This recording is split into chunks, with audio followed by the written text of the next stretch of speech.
আহলে বাইত রাসূল সাল্লাল্লাহু আলাইহি ওয়াসাল্লাম সম্পর্কে আমার নবী সাল্লাল্লাহু আলাইহি ওয়াসাল্লাম যা কিছু বলে গেছেন তার কিছু হাদিস একেবারে কিতাব থেকে আমি আপনাদের সাথে শেয়ার করব। আপনারা বলতে মুরব্বিয়ানে কেরামদের জন্য না, মুরব্বিয়ানে কেরাম এগুলা জানেন, আমাদের চেয়ে আরো ওনাদেরকে বলতে দিলে আমাদের চেয়ে আরো সুন্দর করে বলতে পারবেন, বরং ওনাদের কথার মধ্যে এশক এবং ইমোশন আমাদের চেয়ে আরো ভালো থাকবে। আমি তরুণ প্রজন্ম যারা এই বিষয়গুলো ওয়াকিবহাল না এবং তারা বিষয়গুলো নিয়ে অনেক ডিস্টার্ব, বুঝতে পারে না। আর এখন যেহেতু বাংলাদেশের মধ্যে একটা মাহল, একটা বলয় তৈরি হয়েছে, এখানে শিয়া শিয়া, এখানে খারেজি, একজন আরেকজনকে, পরিস্থিতি আপনারা জানেন। আমি শুধু এখান থেকে শুরু করি কথাগুলা। এই যে আমরা বলি না মোহাব্বত, প্রেম, বাবা সন্তানকে মহব্বত করে, মহব্বত দেখানো যায় না। মা সন্তানকে মহব্বত করেন, সেটা মা ইচ্ছে করলে সন্তানকে দেখাতে পারবে না। মহব্বত অন্তরের একটা অবস্থার নাম, সেটা না দেখা যায় না ছোঁয়া যায়। আপনারা বুঝতে পেরেছেন আমার কথা? মহব্বত বোঝানোর জন্য কিছু একটা করতে হয়, যেই কাজের মাধ্যমে আপনার ভিতরে যেই মহব্বত আরেকজনের জন্য আপনি লালন করেন, সেই মহব্বত আপনার একটা কর্মের মাধ্যমে বহিঃপ্রকাশ হয়। মা সন্তানকে কোলে নিয়ে যখন চুমা দেয়, এটা মায়ের মহব্বতের বহিঃপ্রকাশ, চুমাটা মহব্বত না। আপনারা বুঝতে পেরেছেন? চুমা দিছে, সন্তানকে একেবারে আগলে ধরে চাপ দিয়ে রেখেছে, এই যে কাজটা করছে এটা মহব্বত না। মহব্বত অন্তরের ভিতরে, এটা মহব্বতের একটা সিমটম, আলামত। আপনারা বুঝতে পেরেছেন? আমরা কাশতেছি না, কাশি দিচ্ছি, এই যে আপনি ঘন ঘন কাশতেছেন, কাশিটা অসুখ না, ইনফেকশনটা ভিতরে হয়েছে। এই ভিতরের ইনফেকশনের একটা চিহ্ন হচ্ছে কাশা, আপনি কাশতেছেন। অনেক বেশি গায়ের জ্বর, গায়ের জ্বর মানে আপনার তাপ বেড়ে গেছে, তাপটা অসুখ না, অসুখ ভিতরের, তাপটা হচ্ছে অসুখের মাজহার। অসুখের কি মাজহার, বহিঃপ্রকাশ।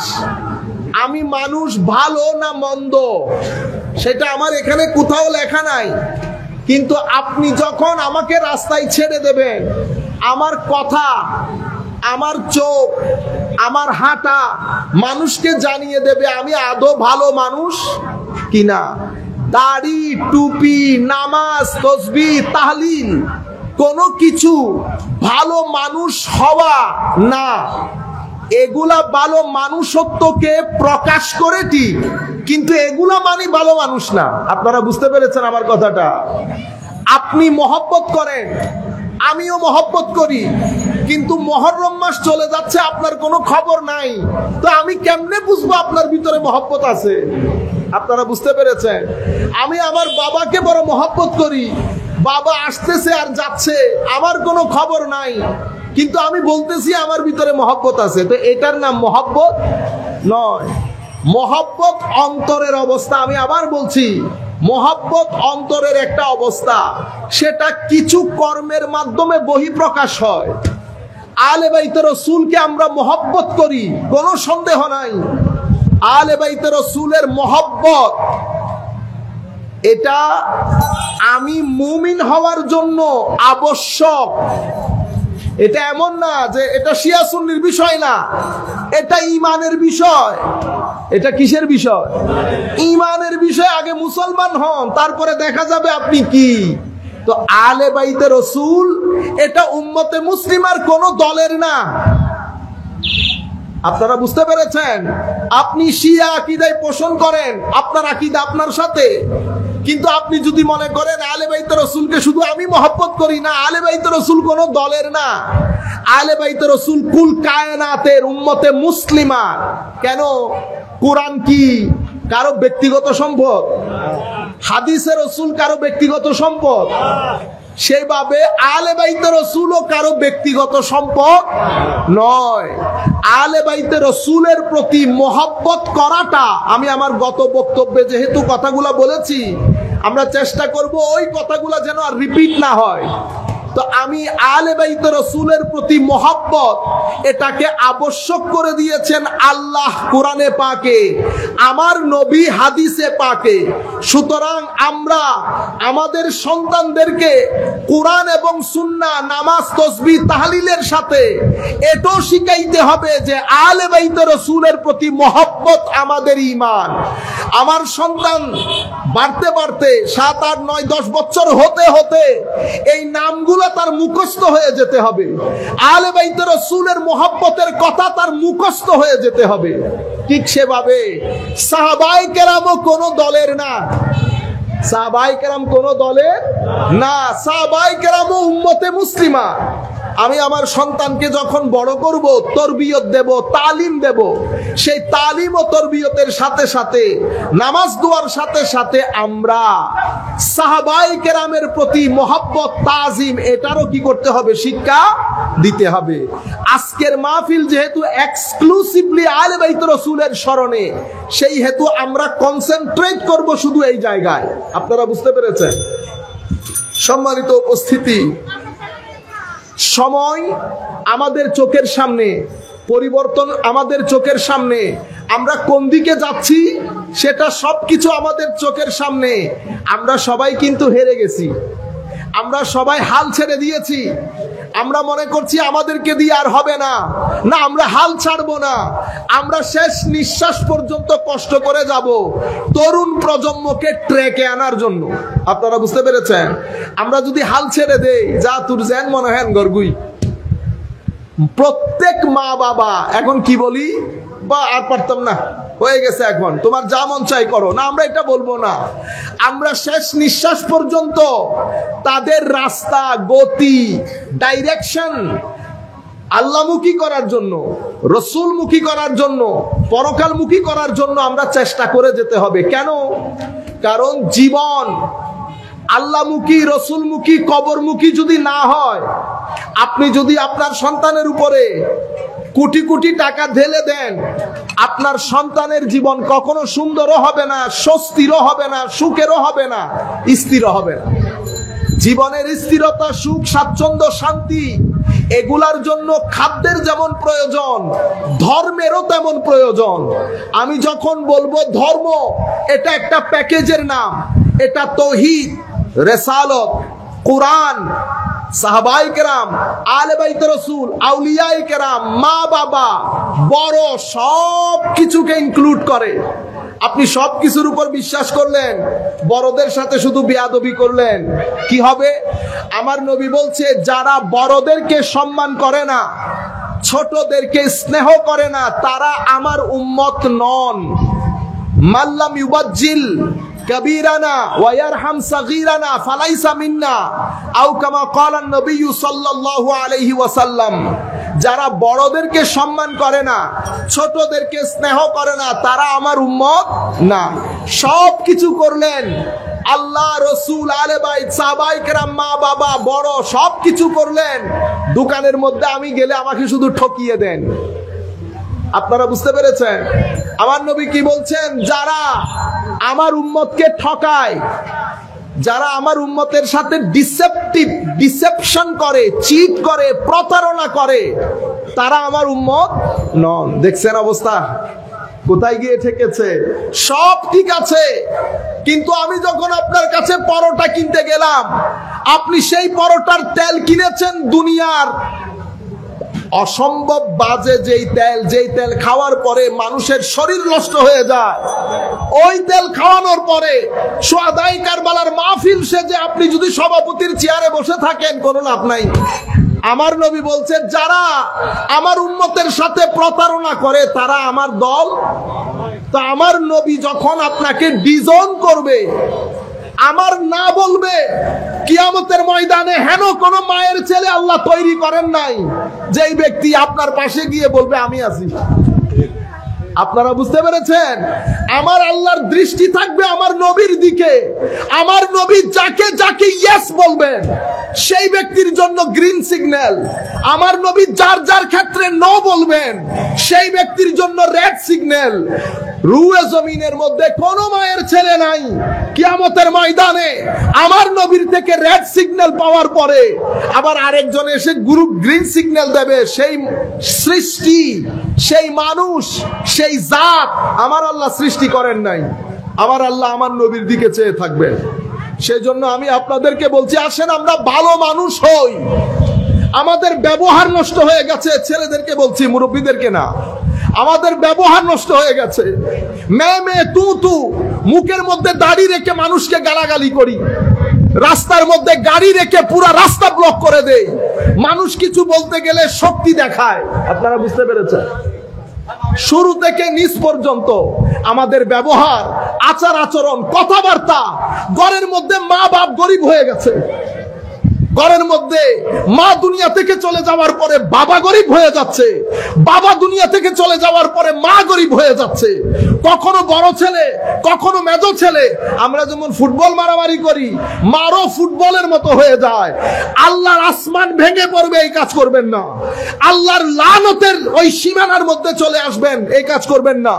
আমার নবীর লানতের মধ্যে চলে আসবেন। যুবকদেরকে বলছি, জীবন দারুণ একটা জিনিস। জীবনকে উপভোগ করেন, এনজয় করেন। 4 টাকার মোবাইল দিয়ে জীবনটাকে ধ্বংস করে দিয়েন না। 5 টাকার মোবাইলের ভিতরে ঢুকে জীবনটাকে ধ্বংস করে দিয়েন না। জীবন অনেক সুন্দর, ঘাম জড়ান, ব্রেইন খরচ করেন। কখনো ছোট চিন্তা করবেন না, বড় চিন্তা করেন। আপনি তো কল্পনাও করতে পারবেন না কোথায় গিয়ে আল্লাহ আপনাকে সেট করাবে। বর্তমানে চট্টগ্রাম, বাংলাদেশে যারা বড় হয়েছে, কেউ বড়ঘর থেকে বড় হয় নাই। আমি আপনাকে গুনে গুনে বলতে পারবো, গুনে গুনে। এক ব্যক্তির সাথে কিছুদিন আগে দেখা, সেই ব্যক্তি একটা সিরামিক কোম্পানিতে দোকানে সেলসম্যানতে জব করে, সে এখন সিরামিক কোম্পানির মালিক। আপনারা বুঝতে পেরেছেন? আমি আপনাদেরকে বলছি, নিজেকে কখনো ছোট মনে করবেন না। যেই হন, বুঝার চেষ্টা করেন। সকাল সকাল উঠেন, নামাজ পড়েন, ফজরের নামাজের পরে কোরআনের তিলাওয়াত করেন। জীবন বেড়ে যাবে, হায়াত বেড়ে যাবে, ভিতরে স্বস্তি আসবে, শান্তি আসবে, মাল ও দৌলতের মধ্যে বরকত হবে। আমার আল্লাহর রহমতের ফোয়ারা আপনার দিকে ধেয়ে আসবে। দেখতে দেখতে দেখবেন জীবনের মধ্যে পরিবর্তন চলে এসেছে। আপনার জীবন আর এক বাইরের আল্লাহর সৃষ্টি জীবজন্তুর জীবন আপনি করে দেখেন, আপনার সাথে কোনো ফারাক আছে কিনা। আমি যদি ঘুম থেকে 11টার সময় উঠি, ঘুম থেকে 11টার সময়, যখন আপনার মতো ছেলে 7টা থেকে কাজ করে 2000 টাকা ইনকাম করে ফেলছে, আপনি উঠলেন 11টার দিকে। বাবা চলে গেছে, বেচারা বুড়ো মানুষ 8টার সময় উঠে। আমি যদি পারতাম আপনাদেরকে কান ধরে ঘর থেকে বের করে দিতাম। আপনারা বুঝতে পেরেছেন? কথা খুব কঠিন করে বলতেছি, আমি বলার হক রাখি, যেহেতু আমি আপনাদেরকে মহব্বত করি এবং আমার আল্লাহ সাক্ষী আমি মহব্বত করি, আমি মহব্বত করি। সেই জন্য বলতেছি, বড়দেরকে না বেটা, আমার বয়সে, আমার ছোট বয়সে যাদের কান ধরতে পারবো। সম্মানিত উপস্থিতি, আমি আপনাদেরকে বলতে চাচ্ছি, আপনি অপরিসীম শক্তির। আল্লামা ইকবাল কি বলেছে জানেন? আল্লামা ইকবাল বলছে, মাওলা, যে আগুন তুমি আমার বুকের ভিতরে দিয়েছো, আল্লাহ তুমি আমাকে জবান দান করো, আমি যেন আমার নবীর উম্মতের যুবকের, প্রত্যেক যুবকের অন্তরে অন্তরে আমি যেন এই আগুন ধরিয়ে দিতে পারি। আমি যেন এই আগুন ধরিয়ে দিতে পারি। কে কোন সময় উঠে যাবে, কে কোন সময় পড়ে যাবে, কেউ জানে না। বর্তমান ফেসবুকের ভিতরে, ফেসবুক সমস্ত নষ্টামির মূল হয়ে দাঁড়িয়েছে। আমি কি ছেড়ে দিতে পারবো? আমি আপনাদেরকে কখনো ছেড়ে দিতে বলছি না। ব্যবহার করেন, কিন্তু আপনি কি ওইটার উপর মারা যাবেন? আপনি কি ওইটার উপর জীবন নষ্ট করে দেবেন? 1 ঘন্টা ইউজ করেন, 2 ঘন্টা ইউজ করেন, রাত্রে জেগে ফেসবুক দেখা যদি এরকমই হয়, ঘুম নষ্ট করে আপনি গরু ছাগলের সাথে গোয়াল করে চলে যান। কেন জানেন? ঘুম নষ্ট করা আপনার শরীরের জন্য সেভাবে ক্ষতিকর যেভাবে মদ, জুয়া এবং বিষ আপনার শরীরের জন্য ক্ষতিকর, ঠিক সেরকম রাত জেগে মোবাইল ব্যবহার করা আপনার চোখের জন্য, আপনার ব্রেইনের জন্য ক্ষতিকর। আপনি বুঝতেছেন না কেন? কারণ আমি আগে অসংখ্যবার বলেছি, চোখ, কান আল্লাহর সৃষ্টি, যেটা আপনাকে দিয়েছে। কোন সৃষ্টি একদিনে রিঅ্যাকশন করে না, 2 দিনে রিঅ্যাকশন করে না। এরা আপনাদেরকে টাইম দেয়। চোখ টাইম দেবে, কান টাইম দেবে, মুখ টাইম দেবে। একটা নির্দিষ্ট সময়ের পরে এক যুগে যখন রিঅ্যাকশন করা শুরু করবে, তখন আপনার বয়স মাত্র 30 বছর বয়সে এবার আপনার চোখ আস্তে আস্তে কম দেখতে শুরু করেছে, আপনার মাথার চুল পড়ে যাচ্ছে, আপনি গ্যাস্ট্রিকের জন্য খেতে পারছেন না। কেন? এগুলা আপনার গত 10 বছরের রেজাল্ট বের হচ্ছে একটা একটা করে। পৃথিবীতে অসংখ্য নিয়ামতের ছড়াছড়ি। আমার আল্লাহ আপনাকে ব্রেইন দান করেছেন, ব্রেইন ইউজ করেন। ব্রেইন ইউজ করে জাতির জন্য কিছু করেন, মা বাবার জন্য কিছু করেন, পরিবারের জন্য কিছু করেন। এখন আপনি নিজের জীবন নিজে চিন্তা করে দেখেন, আমার নবীকে যদি স্টেজে বসিয়ে আমি আপনার জীবন দেখাই, আমার নবী খুশি হবেন কিনা?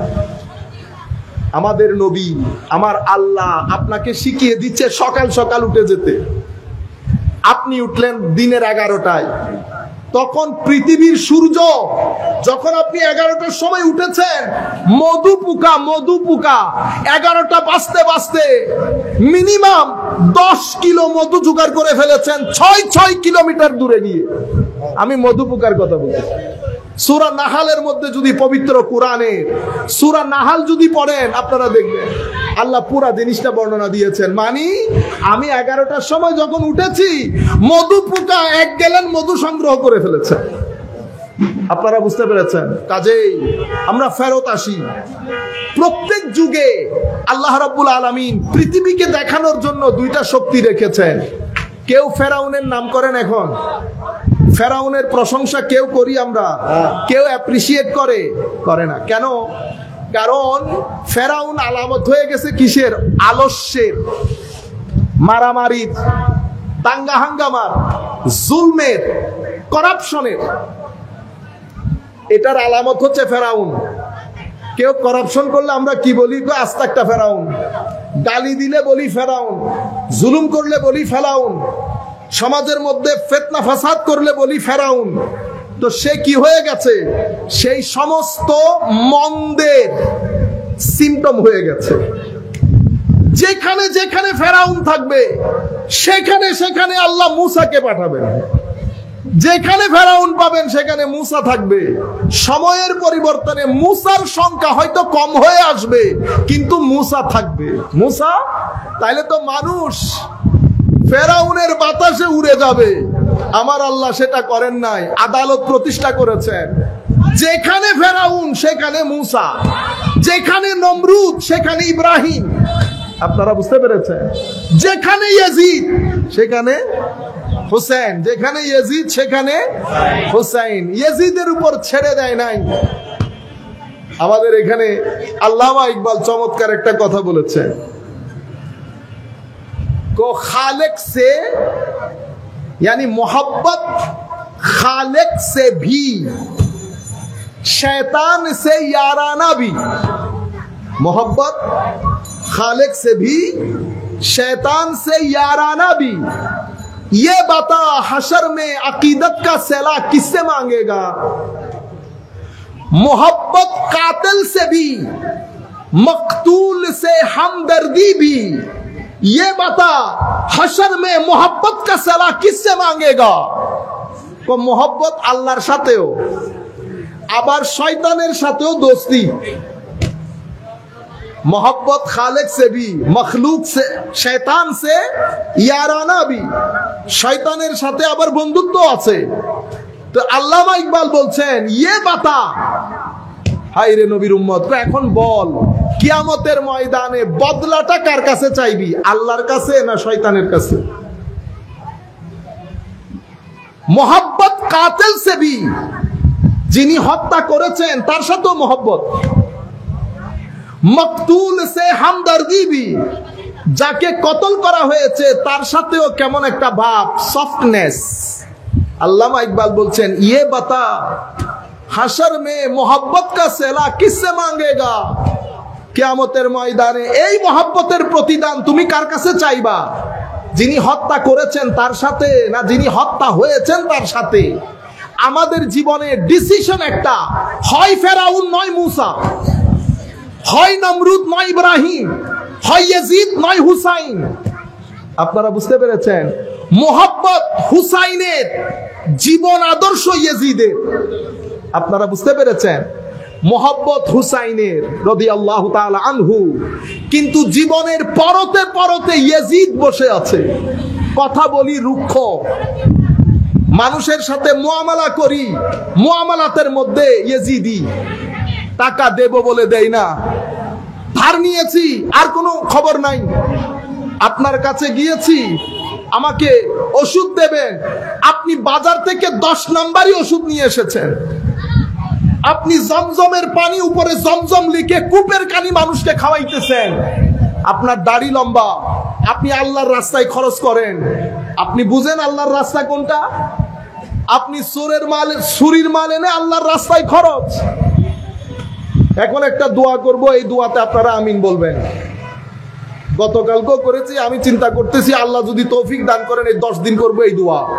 আল্লাহ, যাদের মাধ্যমে আমাদের দেশে করাপশনের বাজার গরম হয়েছে, বিয়াদবির বাজার গরম হয়েছে, মাওলা তাদের তকদিরে যদি হেদায়েত থাকে, আল্লাহ আপনি হেদায়েত করেন। আমিন। আর যদি তকদিরে হেদায়েত না থাকে, মাওলা তুলে সমুদ্রে নিক্ষেপ করেন। আমিন। যেন আমাদের তরুণ প্রজন্ম ট্র্যাকের মধ্যে চলে আসে। এটা অসম্ভব সুন্দর একটা দেশ, আমাদের দেশ অসম্ভব সুন্দর একটা দেশ।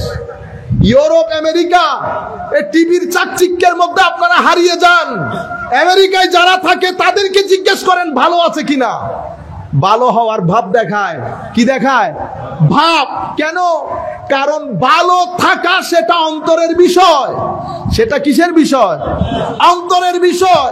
আপনি যদি ভালো থাকেন তো কিছু জিনিস দিয়ে সেটা বোঝা যাবে। ভালো থাকেন সেটা গাড়ি দিয়ে বোঝা যায় না, সেটা টাইলসওয়ালা ঘর দিয়ে বোঝা যায় না, শুট বুট দিয়ে বোঝা যায় না। আপনারা মনে করেন ভালো থাকলে তো গাড়ি, ভালো থাকলে বাড়ি। মনে রাখবেন, গাড়ি, বাড়ি, টাইলস, শুট বুট এগুলো আপনার ভালো থাকার দলিল না। যদি আপনি ভালো থাকেন, ডিভোর্স রেট কমে যাবে। কি কমে যাবে? ডিভোর্স রেট মানে ডিভোর্সের বাংলা কি বেটা? তালাক কমে যাবে। যদি আপনি ভালো থাকেন, সমাজের মধ্যে মুড়ে মুড়ে মারামারি হয় না। আমি যদি আপনাকে এখান থেকে ইয়া পর্যন্ত, ওই যে মোড়টার নাম কি, কাঠগড় মোড়, পাঠাই, মিনিমাম 10 জনের সাথে আপনার লাগবে না? তার মানে কি? আপনি ভিতর থেকে ভালো নাই। ভিতর থেকে ভালো লাগলে মানুষ ধৈর্যশীল হয়। কি হয়? ধৈর্যশীল। মানুষের মধ্যে হায়া থাকে, জবানের মধ্যে হায়া থাকে। যদি ভালো হন, কিছু জিনিস কমে যাবে। ডিভোর্স রেট কমবে, ক্রাইম রেট কমবে, বিয়াদবি কমবে, হত্যাযজ্ঞ কমবে, কিছু জিনিস বাড়বে। মানুষের সম্মান, একজনের সাথে একজনের সম্পর্ক, আদব, স্থিতিশীলতা, শৃঙ্খলা বাড়বে। আপনি যে খারাপ আছেন সেটা গাড়ি বাড়ি না। আপনার সুইসাইড রেট বেড়ে গেছে, তো আপনি কেমনে ভালো আছেন? আত্মহত্যা বেড়ে গেছে। আমেরিকার মধ্যে আত্মহত্যা বেশি না বাংলাদেশে বেশি? আমেরিকাতে বেশি। তো আপনি বলতেছেন আমেরিকা বহুত ভালো, গাড়ি বাড়ি বড়। আপনারা বুঝতে পেরেছেন? আমাদের বাংলাদেশে এই পর্যন্ত কোন ছেলে উঠে কোন স্কুলের মধ্যে ব্রাশ ফায়ার করছে? আমেরিকাতে হয়েছে ঘটনা, প্রত্যেক মাসে হচ্ছে। এখন আপনি বলেন তো ভালো কে আছে? মানুষের ভিতর যদি ভালো থাকে তাইলে তো এই ঘটনা ঘটবে না। গাড়ি, আমাদের ছেলেদেরকে বলছি এটা, আপনারা মনে করেছেন হুজুর গাড়ি লাগবে, বাড়ি লাগবে, খবরদার। আল্লাহর দরবারে হায়াতে তাইয়্যিবা চাইবেন, আল্লাহর দরবারে হুসাইনিয়ত চাইবেন, ইয়াজিদিয়ত থেকে পানা চাইবেন। টাকা পয়সা, ধন দৌলত, গাড়ি বাড়ি সবকিছু হুসাইনিয়তের আদর্শ লালনকারী হবে যদি আপনার কলব বাতেনের মধ্যে ইতমিনানে কলব তথা প্রশান্তি থাকে। প্রশান্তি কিভাবে আসে? দুইটার মাধ্যমে আসে। কি কি জিনিস? আপনি, এটা সবার জন্য বলবো, আপনি আপনার সন্তানদেরকে, আপনি নিজে, আল্লাহ যে প্রকৃতি বানিয়েছে, সমুদ্র, নদী, পাহাড়, জঙ্গল, আপনি ছেলেদেরকে এগুলার কাছে নিয়ে যাবেন, গরু ছাগল এগুলার কাছে নিয়ে যাবেন, হাঁস মুরগি পাখি, আল্লাহ যে সৃষ্টি করেছেন এই সৃষ্টির নিকটে, নাম্বার 1। নাম্বার 2, আপনার ছেলেদেরকে, আমাদের ছেলেদেরকে জিকির শিখাবেন।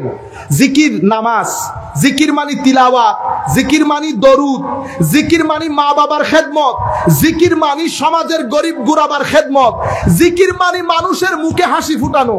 এই 2 কাজ যদি আপনি করেন, আপনি পৃথিবীতে সফল মা বাবা। যদি এটা করতে না পারেন, আপনি পৃথিবীতে চলে যাওয়ার দের। আপনার দোকান নিয়ে ছেলেরা মারামারি করবে, আপনার জমি নিয়ে ছেলেরা মারামারি করবে, আপনার ঘর নিয়ে ছেলেরা মারামারি করবে। এটা আপনি ভুল করে ফেলেছেন। আমি আপনাদেরকে বলছি, আমরা এখন যেটা হয়েছে, আমরা হেরে গেছি, মেনে নিচ্ছি, আমরা মানবো না। আজকের পর থেকে যতদিন শ্বাস প্রশ্বাস চলে নাকের মধ্যে, আমরা এটা মানবো না। আল্লাহ যে উদ্দেশ্যে আমাদেরকে বানিয়েছে, যতক্ষণ এই উদ্দেশ্যের এহসাস, অনুভূতি, অনুভব আমার ছেলেদের মধ্যে, তরুণ প্রজন্মের মধ্যে দিয়ে যেতে না পারবো, ততক্ষণ পর্যন্ত আমি আল্লাহর দরবারে দোয়া করব এবং চেষ্টা প্রচেষ্টা করব। মহরম মাস এসেছে, আমাদের এখানে অনেক ভাইরা দেখেছি যাদের ছোট ছোট বাচ্চা আছে, আমি চিনি মৌসলি। আপনারা আপনাদের ছেলেদেরকে এই আগামী 10 দিন অফিস থেকে আর্লি আসবেন, প্রত্যেক দিন রাতে আধা ঘন্টা বসে বসে তাদেরকে আলে বাইত রাসূলের তালিম দেবেন। নামগুলা বলবেন। ইমামে হাসান নাম শুনলে তো অন্তর বড় হয়ে যায়। কেন? কারণ হাসান এবং হুসাইন আমার নবীর 2 নাতির নাম হওয়ার আগে সৃষ্টির মধ্যে কারো নাম হাসান হুসাইন ছিল না। আমার নবীকে জিজ্ঞেস করা হলে আমার নবী বলেছেন এগুলা বেহেশতি নাম। এই জন্য হাসান বললেই কেমন করে উঠে না, হুসাইন বললেই কেমন করে উঠে। ফাতেমা নরমাল একটা নাম না, নরমাল নাম। কত সুন্দর সুন্দর আপনারা তো রাখেন, সিনতিয়া, বিনতিয়া, নাম সব সুন্দর বেটা। আপনারা কেউ আবার সিনতিয়ার বাবা রেগে যাবে, সব নাম সুন্দর, কিন্তু বেটা এমন নাম রাখবেন কিয়ামতের ময়দানে যখন ডাক পড়বে আমার নবীও যেন খুশি হয়, আমার নবীও যেন খুশি হয়। যেমন হাজেরা লাগলেন, সারা রাখলেন, আমার নবী তো জানেন হাজেরা কার নাম, সারা কার নাম। আমার নবী একটু হলেও চোখ খুলে তাকাবেন, দেখি সারা কার নাম। এমন নাম রাখবেন না যেই নাম ভারী হয়ে যায়। আমি আপনাদেরকে বলছিলাম হাসান, হুসাইন, ফাতেমা, আয়েশা, দেখলেন আয়েশা নামের মধ্যে সফটনেস দেখেছেন। কেন? আমার নবী হযরত আয়েশাকে অনেক মহব্বত করতেন, অনেক মহব্বত করতেন। আয়েশা বললে কেমন, অথচ নরমাল নাম। আপনি 100 বছর শুনতেছেন আয়েশা, তবুও কেন যেন আয়েশা কেমন লাগে। আপনারা বুঝতে পেরেছেন? সফিয়া, খাদিজা, নামগুলার ভিতরেই কেন কেমন কেমন কি যেন লুকিয়ে আছে। সম্মানিত উপস্থিতি, আমি আপনাদেরকে জিনিসটা বুঝাতে চাচ্ছি যে আপনি আপনার অফিস থেকে ফেরার পথে প্রত্যেক দিন আধা ঘন্টা সময় আপনার না হলে মাদেরকে বলে দেন, শীট করে দেন, বের করে লিখে দেন, দরুদ শরীফ পড়তে বলেন, কারবালার ঘটনা শুনান, হাসান হুসাইনের ঘটনা শুনান, ফাতেমাতুজ জাহরার কথা বলেন, সাহাবায়ে কেরামের কথা বলেন, তাদের ত্যাগ তিতিক্ষার কথা বলেন। তারা 23 বছর আমার নবীর সুখে দুঃখে, তারা গরমের মধ্যে, শরতের মধ্যে, বৃষ্টির মধ্যে কিভাবে আমার নবীর সাথে লেগেছিল। পরিবার পরিজন ছেড়ে দিয়েছে, বাবা ছেলের বিরুদ্ধে দাঁড়িয়ে গেছে, ছেলে বাবার বিরুদ্ধে দাঁড়িয়ে গেছে, আত্মীয় আত্মীয়তার সাথে দাঁড়িয়ে গেছে, ভাই ভাইয়ের বিরুদ্ধে দাঁড়িয়ে গেছে আমার নবীর কারণে। সেই নবীর উম্মত আমরা, সে সাহাবায়ে কেরামের পদাঙ্ক অনুসরণকারী আমরা, সে আলে বাইত রাসূলের মহব্বতের স্লোগানধারী আমরা। আমাদের জীবন যদি সুন্দর না হয়, আমার নবী লজ্জিত হবেন না। আমাদের জবানের মধ্যে হায়া থাকতে হবে, আমাদের চোখের মধ্যে হায়া থাকতে হবে, ভদ্রতা থাকতে হবে। ভদ্রতা, নম্রতা, এগুলো শিখার জন্য বিশ্ববিদ্যালয়ে যাইতে হয়, কলেজে যাইতে হয়। এটার জন্য কি আপনি বলবেন আমি রিক্সা চালাই এই জন্য আমি জানি না ভদ্রতা কি? এটা একটা কথা হইল? রিক্সা চালান, ট্যাক্সি চালান, কি করেন, আপনার কাজের সাথে এগুলার কোনো সম্পর্ক নাই। ঘরের মধ্যে সভ্যতা গড়ে তুলেন। কোন ঘরের মধ্যে, কোন ঝুপড়ির মধ্যে, কোন মাটির ঘরের মধ্যে আপনি থাকেন, ডাজন্ট ম্যাটার। সভ্যতা গড়ে তুলেন, তুই তুকারি ছেড়ে দেন, ছেলেদেরকে বড় হতে দেন, তাদের ভিতরে বড় হওয়ার ইন্সপিরেশনটা জাগিয়ে দেন। আপনি দেখবেন কোন জায়গার কে উঠে। আমাদের পূর্বের প্রেসিডেন্ট কে ছিলেন? কে ছিলেন ভুলে গেছেন? আব্দুল হামিদ সাহেবকে ভুলে গেছেন? প্রেসিডেন্ট ছিলেন না? প্রেসিডেন্টের বাড়ি কোথায় জানেন? কোথায়? মিঠামাইন না? মিঠামাইনে কেউ গেছেন এখানে? হ্যাঁ, মাশাআল্লাহ। ওই মিঠামাইন মানে বুঝুন না, এরে মানে নারানো হয় না একবারে অজ ফারাগা, আর ওনারা তো শহরের মানুষ না, একেবারে অজপাড়াগা, যেখানে মানুষ মারা গেলে কবর দেওয়ার মাটি থাকতো না পানির জন্য। আপনি মানুষের জীবনগুলো দেখার চেষ্টা করেন, তাইলে বুঝবেন আল্লাহ আপনাকে কোন নিয়ামতের মধ্যে রেখেছেন। সেই জায়গা থেকে উঠে এসে ওনার আশপাশের লোক, উনি ওনার মা বাবা কখনো বুঝতে পেরেছে উনি বাংলাদেশের প্রেসিডেন্ট হবেন? আমাদের এখান থেকে আগামী 15 বছরের মধ্যে কেউ বাংলাদেশের বড় হবে না, আমি বলতে পারবো। কেউ বলতে পারে না। আমার ভাইয়েরা, নিয়ত ঠিক রাখেন, সৎ থাকেন, চেষ্টা করেন, ঘাম জড়ান। ঘাম জড়ানো বাদে টাকা পকেটে ঢুকাতে চেষ্টা করবেন না। টাকা ওইটা নেবেন যেটার পেছনে ঘাম জড়বে। ঘাম জড়ানো ছাড়া উইতেতুন 10 লাখ, উইতেতুন 15 লাখ, অনেক গাড়ি চলে ডুডুরি মারে ইত্যাদি গুন্দে ইন 5 বছর 10 বছরও এগুলা দেখা হয়ে গেছে। ধোকার মধ্যে আছি আমরা, ধোকার মধ্যে। আমরা বলি না অমুক অনেক টাকা। আমার নবী যে সিস্টেম করে দিয়েছেন, আমার নবী বলেন নাই ইংল্যান্ড আমেরিকার লোকের ভিতরে শান্তি নাই কেন? পারিবারিক অবস্থা, বিয়ে, কোনো কিছু নাই। 16 বছর হয়ে গেলে ছেলে জানে না বাবা কোথায় থাকে, বাবা জানে না ছেলে কোথায় থাকে, ছেলে জানে না মা কার সাথে। জীবন না অনেক খালি শুট বুট হিন্দি আড়ি লইব না, এটা জীবন। কেন এই অবস্থায় পড়েছেন? আমি তখন একটা জায়গায় জব করতাম, তো আমার ঊর্ধ্বতন কর্মকর্তা আমাকে জিজ্ঞেস করতেছেন এখানে এই অবস্থা হলো কেন? আল্লাহ তোমাকে আমার নবীর একটা হাদিস শোনাই। হাদিস মানে গিয়ে লম্বা কথা। আমি তাকে বললাম আরেকজনের সম্পদ নিজের দেশের মধ্যে এনে বাইরে সুফি সাধক সেজেছেন, সেই কারণে এই দশা। আপনি বুঝতে পেরেছেন? আপনি ইংল্যান্ড সাজিয়েছেন, টাকা কিন্তু আপনার না, টাকা আমার। আমার ঘাম জড়ানো পয়সা, কৃষকের ঘাম জড়ানো পয়সা এখানে মারামারি লাগিয়ে দিয়ে আমাদের কতগুলো বাজে লোকের মাধ্যমে আপনি এই টাকাটা ইংল্যান্ডে নিয়ে গেছেন। খেলা বুঝেন এবার। 50 বছরও যেতে পারে নাই, পারিবারিক অবস্থা ভেঙে গেছে। বাবা সন্তান, বাবা যখন 80-90 বছরের হয়, চিন্তা করতে পারবেন সন্তান 2-4 মাস পরে একবার আই বাপরে চাইবে, 2-4 মাস পরে একবার বাবাকে দেখতে আসে। আপনারা বুঝতে পেরেছেন? সেই কারণে পরের সম্পদ, আরেকজনের সম্পদ কোনো নাম দিয়ে খাবেন না। আপনারা বুঝতে পেরেছেন কেন ভাই? কারণ এই টাকা আপনার 2 জেনারেশনের শান্তি নষ্ট করবে মিনিমাম। কয় জেনারেশন? 2 জেনারেশনের শান্তি নষ্ট করবে। শুধুমাত্র শান্তি নষ্ট করবে তা না, লাঞ্ছিত হবে, বঞ্চিত হবে। আপনারা বুঝতে পেরেছেন? ইয়েজিদের বিষয়ে আল্লামা ইকবাল একটা চমৎকার কথা বলেছেন, সেটা আপনাদের সাথে শেয়ার করি। আল্লামা ইকবাল বলছেন, তো হুসেন রাদিয়াল্লাহু তাআলা আনহু তো আপনার প্রতিশোধের একেবারে আমরা বলি না লাজবাব করে দিছে। এ হুসাইন হাদ হি নেহি তেরি ইন্তেকাম কি, আপনার প্রতিশোধের কোন সীমা পরিসীমা, লাজবাব প্রতিশোধ। আপনাদের মনে প্রশ্ন আসতেছে না কিরে হুজুর তো যুদ্ধই করতে পারেন নাই, 10-11 জন মিলে 80-90 জন মিলে এত বড় বাহিনীর সাথে যুদ্ধ করার কোন সুযোগ আছে?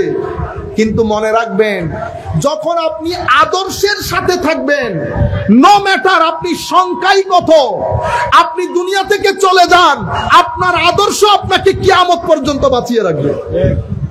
আপনার আদর্শ, যদি আপনি সৎ থাকেন, যদি আপনার ভিতরে একনিষ্ঠতা থাকে, পুরা পৃথিবী চেষ্টা করলেও আপনার আদর্শ জমিন থেকে মুছতে পারবে না। যদি আপনি সংখ্যাই বেশি হন আর আদর্শ না থাকে, পুরা পৃথিবী মিলে চেষ্টা করলেও আপনাকে পৃথিবীতে বাঁচিয়ে রাখতে পারবে না। ইমামে হুসাইনের সাথে আদর্শ ছিল, আমার নবী ছিলেন, জাস্টিস ছিল, হিউম্যানিটি ছিল, মোহাব্বত ছিল, প্রেম, ভালোবাসা, ইকুয়ালিটি, সুবিচার, মানুষের প্রতি ভালোবাসা, সবকিছু মিলে ইমাম হুসাইন দাঁড়িয়েছেন আদর্শ নিয়ে। সংখ্যায় কম। আল্লামা ইকবাল বলছেন, হুজুর হদ হি নেহি তেরে ইন্তেকাম কি কে লফজ ইয়াজিদ কো গালি সে বদতর বানা দিয়া। বুঝেছেন? তো ইয়াজিদ শব্দটাকে গালি থেকেও খারাপ করে দিয়ে চলে গেছে। সেই দিন থেকে আজকের দিন পর্যন্ত। আমি গত মাহফিলও বলেছি, ব্রাহ্মণবাড়িয়ার এক ভদ্রলোক আমাকে অনেক লম্বা কথা, আপনি ইয়াজিদের ব্যাপারে কি জানেন, অমুক সমুক, উনি তাবেই ছিলেন। বিয়াদবিরও একটা শেষ থাকে, তো বিয়াদবের সাথে কখনো ডিবেট করতে যাবেন না। বিয়াদব যা বলে তা মেনে নিবেন। কেন? কারণ বিয়াদবের সাথে কথা বলতে হলে ওর সমপর্যায়ে নামতে হবে। সুতরাং কথা বলার কোনো দরকার। এখন আপনি উঠে বলেন আমাকে বের হন, আমি কিন্তু আপনার সাথে দুই কথাও আর বলবো না, আমি বের হয়ে চলে যাব। কিন্তু কোন ইউনিভার্সিটির প্রফেসর এসে যদি বলে বের হন, স্টেজের মধ্যে উঠে দাঁড় করাবো, আয়ো, কিন্তু আপনার সাথে বলবো না। মিলতে হয় কুফু। তো উনি বলছেন ইয়াজিদ তাবেঈ, লম্বা কথা। তা বলছে একটা কাজ করেন, তাবেঈ যেহেতু, আপনি যদি কম বয়সের হন, আমি তার মোবাইলের ভিতরে দেখতেছি না হুজুর বয়স কত, যদি কম বয়সের হন, বাচ্চা টাচ্চা হওয়ার সুযোগ থাকে, তাইলে আপনার একটা ছেলের নাম ইয়াজিদ রেখে দেখাবেন যেহেতু তাবেঈ। অথবা যদি সম্ভব না হয়, আপনার একটা নাতির নাম ইয়াজিদ রেখে দেখান। পারবেন না। কেন? কারণ নামটাকে পিষে দিয়ে হয়েছে। কে পিষে দিয়েছে? আদর্শ। ফেরাউন, মুসা আলাইহিস সালাম, মুসা আলাইহিস সালাম তো পলায়ন করেছেন, ঠিক না? পিছনে ফেরাউন গেছে, ফেরাউনের সৈন্যবাহিনী, সুপার পাওয়ার, কিন্তু আজকের দিন পর্যন্ত ফেরাউনই রয়ে গেল। মানুষ এখনো ফেরাউনকে থুতু মারে ইজিপ্ট, মিশরের মধ্যে গিয়ে, আমরাও মেরেছি। আপনি জালেমের জন্য যখন শব্দ ব্যবহার করেন, ওই ফেরাউন গালি দিল, আস্তে একটা ফেরাউন, করাপশন করেছে, আস্তে একটা ফেরাউন, মানে সে একটা পুরা একটা হেডলাইন হয়ে গেছে। কিসের? মন্দের। আদর্শের মধ্যে হযরতে মূসা আলাইহিস সালাম, এটা আদর্শের লাইন ছিল, সেটা বেঁচে আছে, সংখ্যাই কম। হযরতে ইব্রাহিম আলাইহিস সালাম আদর্শের উপর থেকে আগুনের মধ্যে নিক্ষেপিত হয়েছে, সব পাওয়ার তাদের, কিন্তু ইব্রাহিম আলাইহিস সালাম বেঁচে আছেন সমাজের মধ্যে। কেউ নন মুসলিম বলেন, খারাপ মানুষ বলেন, সোসাইটির মধ্যে একটা ডাকাত ধরে আনেন, ডাকাত, তারও জিজ্ঞেস করেন ফেরাউন না মুসা, সেও বলবে মুসা। এটা আজীব বিচার আল্লাহ। সমাজের সবচেয়ে খারাপ মানুষ, যেই ব্যক্তি ধর্মকর্ম বুঝে না, হুসাইন ইয়াজিদ চিনে, তাকেও জিজ্ঞেস করেন হুসাইন না ইয়াজিদ, সে চোখ বন্ধ করে চিন্তা ছাড়া বলে দেবে দূর বেটা, ইয়াজিদ আবার কি জিনিস। এবং সেটা এমন ভাবে ধুয়ে মুছে সরকার হয়ে গেছে, অর্ধ পৃথিবী শাসন করেছে, কিন্তু পৃথিবীবাসী জানে না তার কবর কোথায়। পৃথিবীবাসী জানে না তার কবর কোথায়। সুতরাং আমি ছেলেদেরকে বলছি, আমার ছোট ভাইয়েরা, বেটা আদর্শ, সততা, চেষ্টা প্রচেষ্টা, সাহস, ভদ্রতা, নম্রতা, এগুলা হচ্ছে আমাদের আচরণ। এগুলার মাধ্যমে আপনার প্রতিষ্ঠা। মনে রাখবেন, যে রাস্তা দিয়ে আমরা হাঁটছি, রাস্তা পাকা হয়ে যাবে যেভাবে ইউরোপে পাকা হয়েছে। লাইট থাকবে, আগে এয়ার কন্ডিশন ছিল না, এয়ার কন্ডিশন হয়ে যাবে। গাড়ি নাই, গাড়িও হয়ে যাবে। গাড়ি, বাড়ি, এয়ার কন্ডিশন সবকিছু আমার দরকার, কিন্তু বিশ্বাস করেন সবকিছু মিলে আপনার ভিতরকে শান্তি দিতে পারবে না। সেই কারণে বাংলাদেশে আত্মহত্যা অনেক বেড়ে যাচ্ছে, আপনারা জানেন কিনা জানি না। যদি আপনাদের দেখতে মন চায়, চট্টগ্রাম হসপিটালে পুরো সপ্তাহে মিলে 3-4 দিন যাবেন ইমার্জেন্সিতে, দেখবেন কি পরিমাণ মানুষ আত্মহত্যার দিকে ঝুঁকছে। কেন করছে? আপনার অতি মাত্রায় মোবাইল নির্ভরতা, আপনি অতিমাত্রায় আর্টিফিশিয়াল হয়ে যাচ্ছেন। আপনি যখন এই বিল্ডিং, এই গাড়ি বাড়ি ভূ এগুলার ভিতরে থাকবেন, আপনার যে ফিতরত দিয়ে আল্লাহ আপনাকে তৈরি করেছেন, এটাকে বলে ফিতরাতুল্লাহ আল্লাতী ফাতারান নাস আলাইহা। এটাকে আমরা বলি primordial nature of human being, যেটা যেই অবস্থাতে আল্লাহ আপনাকে বানিয়েছেন।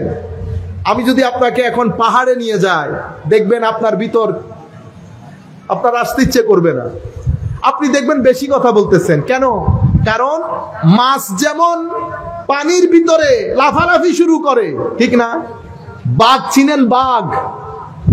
বাঘ সিংহ কি পরিমাণ শক্তিশালী দেখছেন, কিন্তু ক্রোকোডাইল আছে না, এটারে বাংলাতে কি বলবে? এটা কুমির পানি ছেড়ে যখন কুলে আসে, বাঘ একবার ডান পায়ে দেয় থাপ্পড়, আরেকবার বাম পায়ে দেয় থাপ্পড়, তারপরে ঘাড়ের মধ্যে চাইপা ধরে কুমিরকে। এই কুমির যখন পানিতে যায়, তো 7-8টা বাঘ মিলে কুমিরকে পারে। কেন? কারণ কুমির আর পানি এটা এই মুদ্রার এপিঠ ওপিঠ। আমাদেরকে আল্লাহ একটা নেচার দিয়ে বানিয়েছেন, আমাদের ভিতরে একটা প্রকৃতি স্বভাবজাত ধর্ম আছে। পানি, সমুদ্র, জঙ্গল, সৃষ্টি, এগুলা যখন আমরা দেখি, আমাদের ভিতরে অটোমেটিক্যালি একটা ভালো লাগা আসে। আপনারা একটা কথা বললে আপনারা জানেন, ইন্টারেস্টিং, আপনারা হয়তো এটা খেয়াল করেন নাই, কুরবানির 4 দিন আগে আপনারা গরু কিনেন, ঠিক না? আপনার যেই ছেলে, আপনি তারা সারাদিন দিয়াইলেও গরুর পিছনে যাবে না, কিন্তু সে এই কুরবানির গরু নিয়ে 4-5 দিন ঘরে আসছে। আর আপনারা জানেন ওই 5-6 দিন বাংলাদেশের ক্রাইম রেট অনেক নিচে চলে গেছে। কিসের কারণে? কুরবানির গরুর কারণে। কুরবানির গরুর কারণে আপনার দেশের ক্রাইম রেট, আত্মহত্যার রেট ওই 4-5 দিন নিচে চলে গেছে। কারণ আল্লাহ আমাদেরকে বানিয়েছেন ওভাবে। এবং ওই অবস্থায় যখন আপনি নামাজ দোয়া পড়বেন, আপনি আমার ওই বাপদাদাদের মতো আসল মানুষে রূপান্তরিত হবেন। তখন আপনার ভিতরে নাই ভাব আসবে না, তাওয়াক্কুল থাকবে, ইয়াকিন থাকবে। আমার বাপদাদাদের যেমন ছিল, আপনি আমি সবাই মিলে সেই চেষ্টা করতে হবে। দয়া করে ছেলেদেরকে একটু পৃথিবী দেখান, অন্তত সি বিচে নিয়ে গিয়ে তাদেরকে জাহাজ আর পানি দেখান। চোখ যখন পানি দেখবে, ভিতরের মধ্যে একটা আত্রিন, ভিতরের মধ্যে কেমন একটা ভাব দেখবেন, তাই সে ফ্রেশ হয়ে গেছে। এইভাবে আল্লাহ আমাদেরকে সৃষ্টি করেছেন। এই জন্য আমার নবী বলছেন, কুল সিরু ফিল আরদ, পৃথিবীর মধ্যে সায়ের করো, সফর করো। সাহাবায়ে কেরাম করেছেন, সলফে সালেহিনে উম্মত, সফরের মধ্যে জীবন অতিবাহিত করে দিয়েছেন। আপনারা বুঝতে পেরেছেন? আল্লাহ রাব্বুল আলামিন আমাদের হামি ও নাসির হোক। অনেকে প্রশ্ন করেন, হুজুর আমার মা আর বউ পড়তেছে না মারামারি। আমি আপনাদেরকে একটা ছোট্ট ডোজ, কিছু করিয়েন না, 2 জনকে নিয়ে এখন সুনামগঞ্জে চতুর্দিকে পানি, হাওরের পানি আর কি, 2-4 দিন থাকতে পারবেন, তেমন টাকা পয়সা খরচ হয় না। আপনি 2 জনকে নিয়ে সেখানে যান, 3 দিন রাখেন, 3 দিন পরে দেখবেন 1 মাস শান্তিতে থাকবেন। আমি আপনাদেরকে গ্যারান্টির সাথে বলতেছি। এটা পৃথিবী, আমরা একসাথে থাকতে থাকতে বাচ্চারা পর্যন্ত, একটা ছেলে আইসা বলতেছে, হুজুর বাচ্চা খালি কাঁদে, একটা ফু দেন। তো আল্লাহ মিন্না আলিল্লাহ, সব ফু দিয়ে হয়ে গেলে তো আর ডাক্তার ইঞ্জিনিয়ার লাগতো না। আপনি আপনার ছেলেকে নিয়ে বের হন বাইরে, তার একটু দুনিয়া দেখান। এই 3000, 5000, 700-800 স্কোয়ার ফিটের ঘর একটার ভিতরে তারে ঢুকাইছেন, আপনি আর বের হচ্ছেন, ভিতরে ঢুকতেছেন, তারা তো বের হচ্ছে না। আগে তো ঘর বাড়ি, আমরা বাড়িতে থাকতাম, মাঝখানে উঠোন, একজনের ঘরে আরেকজন, সেজন্য বুঝতে পারেন নাই। এখন তো আপনি মানসিক রোগী হয়ে যাচ্ছেন। তো ছেলেকে যখন আপনি বের করবেন, তাকে প্রকৃতি দেখাবেন, পক্ষী দেখবে, পাখি দেখেন। বাচ্চারা যখন পাখি দেখে কেমন করে, এক পাখির কথা আপনাকে আধা ঘন্টা শোনাবে, বাবা পাখি, বাবা পাখি। আল্লাহ তাদেরকে বানিয়েছেন এইভাবে করে। আপনি পাখির ক্ষুধা, তাকে টিভিতে ওই সমস্ত জিনিস দেখায়, পাখির ক্ষুধা মিটাইতে পারবেন না। আপনারা বলেন না, হুজুর রাস্তাঘাটে ছেলে যেগুলা হয়, সেই ছেলেগুলা এরকম হয়, আমাদেরগুলো এরকম কেন? তারা প্রকৃতির সাথে মিলেমিশে বড় হয়। আমার ছেলে, আমারগুলো সেই জন্য ইংল্যান্ড আমেরিকার মধ্যে ওরা কি করে, ওরা বড় বড় পার্ক করে। সেই পার্কের মধ্যে বাবারা হাঁটে, ছেলেদেরকে নিয়ে যায়, ফুটবল খেলে। যদি ওইটা না থাকতো পরিস্থিতি আরো করুণ হতো। আমি আপনাদেরকে বলছি শুধু মাহফিল করলে তো আর হবে না। আমি চাচ্ছিলাম মাহফিলের মধ্যে উলামায়ে কেরাম আমাদের সামগ্রিক সমস্যাগুলোর কথা তুলে ধরুক। আমাদের সমস্যার কোনো ঠিকানা নাই। আমাদের ছেলেগুলা ডিপ্রেশনে পড়ে যাচ্ছে, মদ জুয়া অসামাজিক কার্যকলাপে লিপ্ত হচ্ছে। আমি কোনো কিছুই মেনশন করি না মাহফিলগুলাতে। আমি শুধু অমুক এটা বলছে, সমুক এটা বলছে, ঠিক কিনা বলেন, আরেকজন কাফের হয়ে গেছে। ইয়া আল্লাহ, আপনারা বুঝতে পেরেছেন? আল্লাহ রাব্বুল আলামিন আমাদের হামি ও নাসির হোক। মনে রাখবেন, আমার জন্য আমার সবচেয়ে বড় সম্পদ কি? আপনি যদি মনে করেন আমার টাকা পয়সা, আমি বলবো না। আমার ঘর বাড়ি না, আমার সন্তান আমার সবচেয়ে বড় সম্পদ। যেহেতু আমার সন্তান আমার সবচেয়ে বড় সম্পদ, আমি সবচেয়ে বেশি সময় দিতে হবে আমার সন্তানকে। সন্তানদেরকে কোরআন শিখান, আল্লাহর ওয়াস্তে কোরআন শিখান। প্রত্যেক দিন সন্তানদের কোরআন পড়াটা পারফেক্ট একদম ওয়াজিব করে দেন। এখন আপনি যদি নিজে না পড়েন, সেটা আপনি করতে পারবেন না। আপনি কোরআন শরীফ পড়েন, অন্তত কোরআন শরীফকে দেখেন। আমার ভাইয়েরা, এই যুগে অনেক অনেক অনেক জরুরি। আপনি টাকা ইনকাম যেভাবে করছেন কষ্ট করে, এই টাকা আপনার শরীরের চাহিদা মিটাবে, মনের ক্ষুধা মিটাবে না। মনের ক্ষুধা মিটাই মাজারের জিয়ারত, মনের ক্ষুধা মিটাবে এই মাহফিল, মনের ক্ষুধা মিটাবে মা বাবার সাথে বসে মা বাবাকে দেখে থাকা। আপনারা বুঝতে পেরেছেন? মনের ক্ষুধা মিটে মসজিদের ইমাম মুয়াজ্জিন, বুজুর্গ, আমাদের আগের ইমাম মুয়াজ্জিন, এখনকার গুলো যা, আগে একটু বুজুর্গ টাইপের ছিল না? হায় হায়, এই ধরনের বুজুর্গানে দিনের এমনি একটু করে যাবেন, পান একটা দিয়ে 2-4 মিনিট থেকে আসবেন, এগুলো আপনার বিতর্কে চার্জ করে ফেলবে। কবরস্থানে গিয়ে মুরব্বিয়ানে কেরামের জিয়ারত করবেন, 10 মিনিট সেখানে বসে থাকবেন, চিন্তা করবেন, আল্লাহ আজকে আছি, আমিও না আসলাম, কাশ যদি আল্লাহ আমার সন্তানদেরকে তৌফিক দেন তারাও আসবে। আজকে আমি উপরে, কালকে আমি নিচে, বিষয়গুলোকে ফিল করবেন, দেখবেন আপনার ভিতরে 10 বছরের টেনশন খতম হয়ে যাবে। আপনারা বুঝতে পেরেছেন? নূর, কোরআনের নূর, হাদিসের নূর, মসজিদের নূর, সুহবতের নূর, এই নূর আপনার জন্য অনেক জরুরি জিনিস। এমন বন্ধু বান্ধবের সাথে মিশবেন না যেই বন্ধু বান্ধব গুলা রাত দিন টাকার কিচ্ছা করে, যেই বন্ধু বান্ধব গুলা রাত দিন গালি গালাজ অশ্লীল কথা বলে, এমন বন্ধুত্ব এড়িয়ে চলেন। ওই বন্ধুত্বের সাথে যায়েনই না যেই বন্ধুত্ব পরকালে কবরে কোনো কাজে আসবে না। সেই বন্ধুত্ব আসল বন্ধুত্ব, যেই বন্ধুত্ব দুনিয়াতেও কাজে আসে, আখিরাতেও কাজে আসে।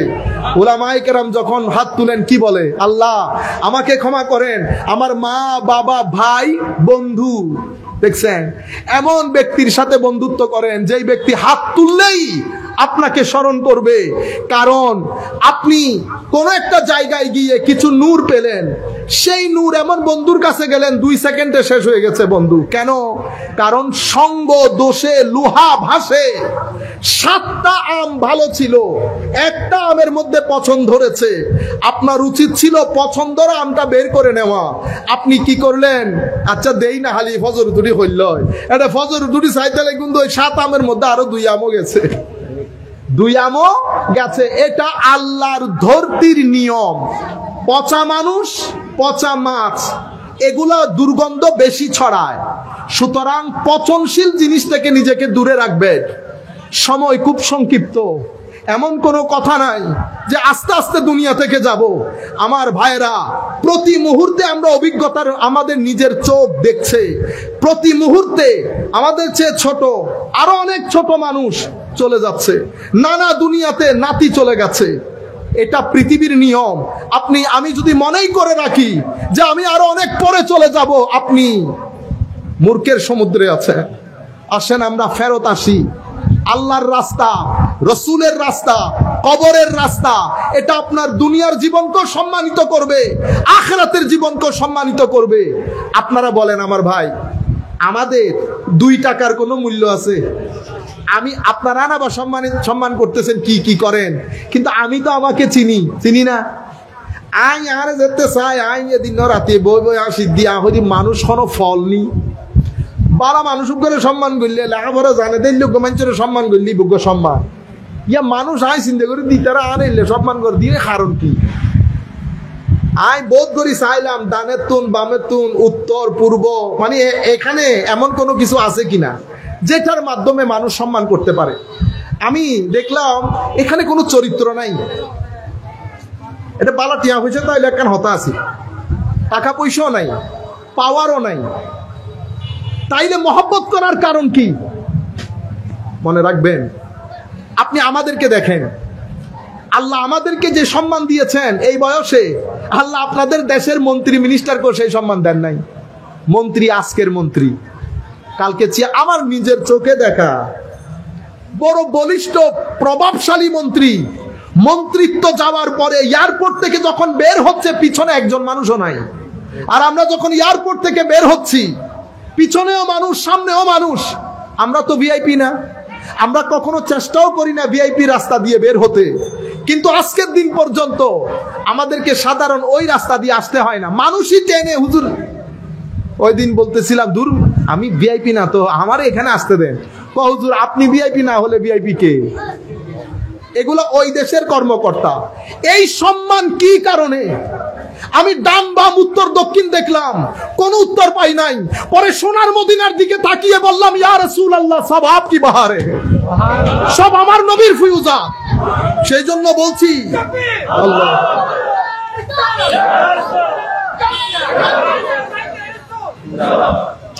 সেই জন্য বলছি আমার ভাইরা, উনি নাত পড়েছেন না, হুজুর মেরি তো সারি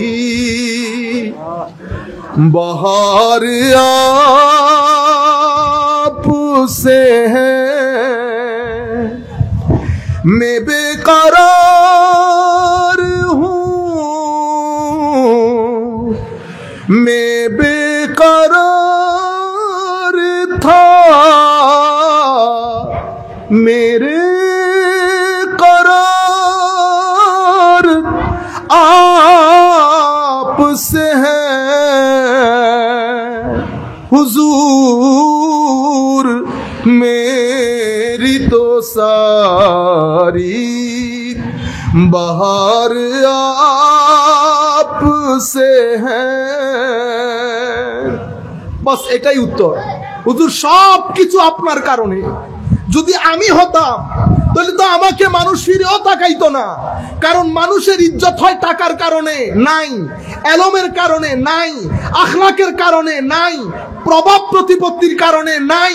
তাহলে পৃথিবীর যেই প্রান্তে যায়, সেটা স্ক্যান্ডিনেভিয়ান কান্ট্রি হোক, ইউরোপ হোক, আমেরিকা হোক, একেবারে ক্যারিবিয়ান কান্ট্রি জ্যামাইকা হোক, পৃথিবীর যেই প্রান্তে যায় মানুষ চিনে, মানুষ চিনে। জ্যামাইকাতে যখন গেছি আমার ভাইয়েরা, আমরা কি প্রেসিডেন্ট যাওয়া থেকে শুরু করে আসা পর্যন্ত সরকারি প্রটোকল, পুলিশ প্রটোকলে 2 দিন রেখেছে। আমি আপনাদেরকে বুঝাইতে চাচ্ছি ধর্মের মধ্যে সম্মান। আপনাদেরকে বুঝানো হয়েছে ধর্ম শুধু কবরের মধ্যে, আমার ভাই না, ধর্ম সবচেয়ে বেশি প্রয়োজন আপনার দুনিয়ার জীবনের জন্য এবং আখিরাতের জন্য তো আছেই। দুনিয়ার জীবনের জন্য ধর্ম অন্যতম একটা প্রয়োজনীয় বিষয়। যদি প্রয়োজন না হতো, ইমামে হুসাইন আলাইহিস সালাম ওনার পরিবার পরিজন নিয়ে ইয়েজিদের মতো সুপার পাওয়ারের বিরুদ্ধে ইমাম হুসাইন দাঁড়িয়ে যেতেন না। দাঁড়িয়েছেন উম্মতের তরুণ প্রজন্মকে রক্ষা করার জন্য, উম্মতের তরুণ প্রজন্মের ভিতরে ধর্মের জজবা, ইমোশনকে সঞ্চার করার জন্য।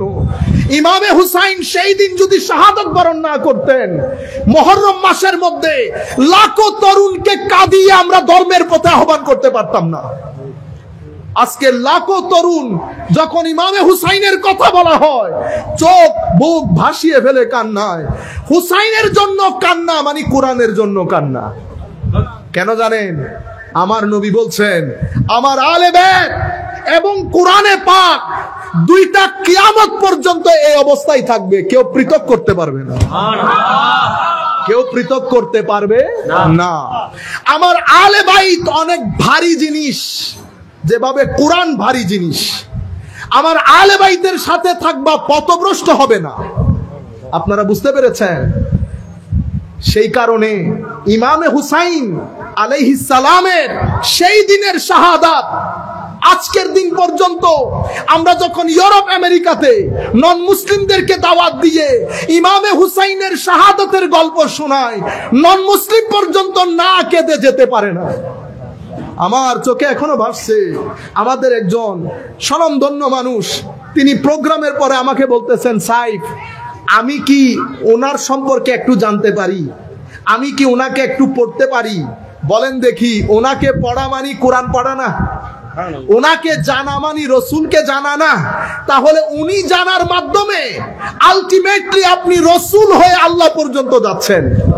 উনি হয়ে গেছেন টানেল, উনি হয়ে গেছেন কি টানেল। সেই কারণে আমার নবী বলেছেন, হাসান এবং হুসাইন সাইয়্যিদা শাবাবে আহলিল জান্নাহ। চিফ গেস্ট, আমি এখন আর কথা না বাড়িয়ে, সময় অনেক সংক্ষিপ্ত, আমি একেবারে সরাসরি, আমাদের ছেলেরা বলেছেন হুজুর মুখস্থ না বলে সরাসরি কিছু হাদিস যদি আহলে বাইত সম্পর্কে আমাদেরকে শোনাতেন, আমরা বন্ধু বান্ধবের সাথে শেয়ার করতে পারতাম। ওনাদের কথা বিবেচনা করে আমি 7-8টা হাদিস, আপনারা আদবের সাথে বসবেন, এটা আমার নবীর মুখ নিঃসৃত বাণী। মনে করবেন আমার নবী, চোখ বন্ধ করলে অনেক কিছু দেখে না মানুষ, আপনি মনে মনে যদি মনে করেন যে আমার নবী বলতেছে আমি শুনতেছি, আমার নবীর হাদিস যখনই বলবো ক্বালা রাসূলুল্লাহ, আপনারা বলবেন সাল্লাল্লাহু আলাইহি ওয়াসাল্লাম। সম্মানিত উপস্থিতি, প্রথম যেই হাদিস, এটা ইমাম মুসলিম রিওয়ায়াত করেছেন। কে রিওয়ায়াত করেছেন? ইমাম মুসলিম। হাদিসের বড় গ্রন্থ 6টা, এছাড়াও হাদিসের অসংখ্য গ্রন্থ আছে, কিন্তু এগুলা খুব পরিচিত। চেয়ার দেন বেটা। 6টা গ্রন্থের মধ্যে দ্বিতীয় স্টেজের গ্রন্থের নাম মুসলিম শরীফ। সেই কিতাবের মধ্যে হযরতে যায়েদ বিন আরকাম রাদিয়াল্লাহু তাআলা আনহু, উনি বলছেন কামা রাসূলুল্লাহি সাল্লাল্লাহু আলাইহি, সবাই একসাথে বলি, আমার নবী খুশি হয়ে যাবেন, সাল্লাল্লাহু আলাইহি ওয়াসাল্লাম ইয়াওমান ফিনা খাতিবান বিমাইন ইউদআ খুম্মা। বিদায় হজ্জের ভাষণ সেরে আমার নবী মদিনা শরীফের দিকে আসতেছেন, তো তখন তো আর ফ্লাইট আর কার ছিল না, বুম করে চলে আসবেন হাঁটতে হাঁটতে এই গরমের মধ্যে। হায় হায়, কত কষ্ট করেছেন আমার নবী, সাহাবায়ে কেরাম আসতেছেন, হায় রে হায়। খুম নামক একটা জায়গার মধ্যে তাবু গেড়ে, বাইনা মক্কা ওয়াল মদিনা, মক্কা মদিনার মাঝখানে, সেখানে আমার নবী দাঁড়ালেন। দাঁড়িয়ে আমার নবী বক্তব্য দিলেন। তাইলে একটা বক্তব্য বিদায় হজ্জের ভাষণে দিয়েছেন, আরেক বক্তব্য এই জায়গার মধ্যে এসে দিচ্ছেন। কেন? কারণ হজ্জের মাস, আমার নবী দুনিয়া থেকে চলে যাবেন রবিউল আউয়াল মাসে। হজ আর রবিউল আউয়াল মাসের মাঝখানে দূরত্ব কতটুকুন? জিলহজ, মুহররম, সফর, রবিউল আউয়াল। তাইলে আমার নবী যদি এই বক্তব্য জিলহজের শেষ সপ্তাহে দান করেন, তো জিলহজের শেষ সপ্তাহ, মুহররম সফরের 8 সপ্তাহ, 9 সপ্তাহ, রবিউল আউয়ালের 2য় সপ্তাহ, মানে এই বক্তব্যের 13-14তম সপ্তাহে আমার নবী দুনিয়া থেকে চলে গেছেন। তাইলে আমার নবী চাচ্ছেন আমার নবী যাওয়ার আগে আগে উম্মতকে যেন গুরুত্বপূর্ণ ডাইরেকশন গুলা দিয়ে যেতে পারে। আমার নবী কি বললেন? ফাহামিদাল্লাহ ওয়া আথনা আলাই। আমরা যেমন বক্তব্য দিতে উঠলে আগে কি পড়ি? আলহামদুলিল্লাহ ওয়াসসালাতু ওয়াসসালামু আলা রাসূলিল্লাহ। এটা খুতবার আরকান। খুতবার কি? রুকন। খুতবার রুকন হচ্ছে আল্লাহর প্রশংসা থাকতে হবে, নবীর দরুদ থাকতে হবে। খুতবার রুকন আমার নবী আল্লাহর প্রশংসা করলেন, করার পরে আমার নবী উম্মতকে নসিহত করা শুরু করলেন। হায় হায় হায় হায়, আমার শিক্ষক দুনিয়া থেকে চলে যাবেন, আয় দেখা হলে বলতো, বেটা এটা করিও, এই কিতাব পড়িও, বেশি বেশি করে পড়বা, অমুক কিতাবটা বেশি পড়বা, কোরআন শরীফ তিলাওয়াত করবা। কেন? বুড়া হয়ে গেছে, উনি এখনো আছে, এখনো আছে, কিন্তু বয়স হয়ে গেছে তো মনে হচ্ছে চলে যাবে, বারবার নসিহতের মধ্যে থাকে। আমার নবী নসিহত করছেন, নসিহত করতে করতে সুম্মা কল, এরপরে কি বললেন? আমরা কি বলি? আম্মা বাদু বলি না? কেন বলি? আমার নবী শিখিয়েছেন। আমার নবী কি বলেছেন? আম্মা বাদ, আলা আইয়ুহান নাস, আমার নবী লাখো সাহাবায়ে কেরামকে ডাক দিয়ে বললেন, হে মানুষ। এক দুইজন সাহাবী না তো, লক্ষাধিক সাহাবায়ে কেরাম আমার নবীর সাথে, সবাইকে সম্বোধন করে বলছেন, ফা ইন্নামা আনা বাশার ইউশিকু আন ইয়াতিয়া রাসূল রাব্বি ফাউজিব। আমি মানুষ, যেই কোনো মুহূর্তে আমার কাছে মৃত্যুর জন্য দায়িত্বপ্রাপ্ত ফেরেশতা আসতে পারে, আমাকেও চলে যেতে হতে পারে। সুতরাং তোমরা ঘাবড়ে যেও না, তোমরা হেজিটেশন ফিল করিও না, ভয় করিও না, কোনো সংশয় নাই। আমি তোমাদের কাছে দুটি ভারী জিনিস রেখে যাচ্ছি। আনা তারিকুন ফিকুম সাকালাইন। কোরআনে পাকের মধ্যে কোরআনকে বলেছে সাকল, ভারী, আর হাদিসের মধ্যে আমার নবী আলে বাইতকে বলেছেন ভারী। দুইটা ভারী জিনিস রেখে যাচ্ছি। একটা কি? আউয়ালুহুমা, কি বলেছে আমার নবী? তারিকুন ফিকুম সাকালাইন। আউয়ালুহুমা কিতাবুল্লাহ। প্রথম ভারী জিনিস এটা আল্লাহর কিতাব। ফিহিল হুদা ওয়ান নূর। এই কিতাবের মধ্যে, এই যে আমি এতক্ষণ নূরের কথা আপনাদেরকে বলছি, এটার মধ্যে হেদায়েত আছে, নূরও আছে। নূর কেন? নূর আপনার কলবের খাদ্য। মোবাইল যেমন চার্জ না দিলে চলে না, কলবও তেমন নূরবিহীন চলতে পারে না। কলবের ভিতরে যদি নূর না থাকে, ডিপ্রেসড হবেন আপনি। নূর কোত্থেকে আসবে? কোরআন থেকে। নূর কোত্থেকে আসবে? আল্লাহর ওয়ালি উলামায়ে রাব্বানি সালেহিনদের সিনা থেকে। নূর কোত্থেকে আসবে? মাজারের জিয়ারত থেকে। নূর দরুদে পাক থেকে। নূর নামাজ থেকে। নূর মানুষকে সহযোগিতা করা থেকে। নূর মদিনায়ে মুনাওয়ারা থেকে। নূর কাবাতুল্লাহ থেকে। এগুলা নূরের সোর্স, নূরের। কিন্তু নূরের সেন্টার পয়েন্ট হচ্ছেন আমার নবী। এটা হচ্ছে মারকাজুন নূর। পুরা দুনিয়ার নূরের মার্কাজ হচ্ছেন আমার নবী। নূরের মার্কাজ আমার। স্যাটেলাইটের মাধ্যমে, স্যাটেলাইট আছে সৈয়দ আহমদ শাহসিরি কোঠি, এটা স্যাটেলাইট। বাবা ভান্ডারী হযরত কেবলা কাবা, স্যাটেলাইট। এভাবে ফুজদারাত দরবার শরীফে শাহিদ আল্লামা সফিউর রহমান হাশিমি, স্যাটেলাইট। আমাদের হালি শহরে, আপনাদের এখানে অসংখ্য আউলিয়ায়ে কেরাম শাহিদ আছে না? আমরা যে দরবারের সাথে সংশ্লিষ্ট, শাহজালাল ইয়েমেনি, শাহে আমানত, এরা স্যাটেলাইট। শাহ পরান, শাহ মখদুম, বদর শাহ, মিসকিন শাহ রহমতুল্লাহ আলাইহি, এরা হচ্ছেন স্যাটেলাইট। আপনি যাবেন, চার্জ হয়ে চলে আসবেন। ফিহিল হুদা ওয়ান নূর। এরপরে আমার নবী, ফাখুযু বিকিতাবিল্লাহ, তোমরা আল্লাহর কিতাবকে শক্ত করে ধরো। আল্লাহ ওয়াস্তামসিকু বে, আল্লাহর কিতাবকে শক্ত করে ধরো। মানে কি ধরে রাখতে বলেন নাই? কিতাব পড়া, কিতাব বুঝা, কিতাব অনুযায়ী আমল করা, সেই কিতাবকে মানুষের মধ্যে প্রচার করা।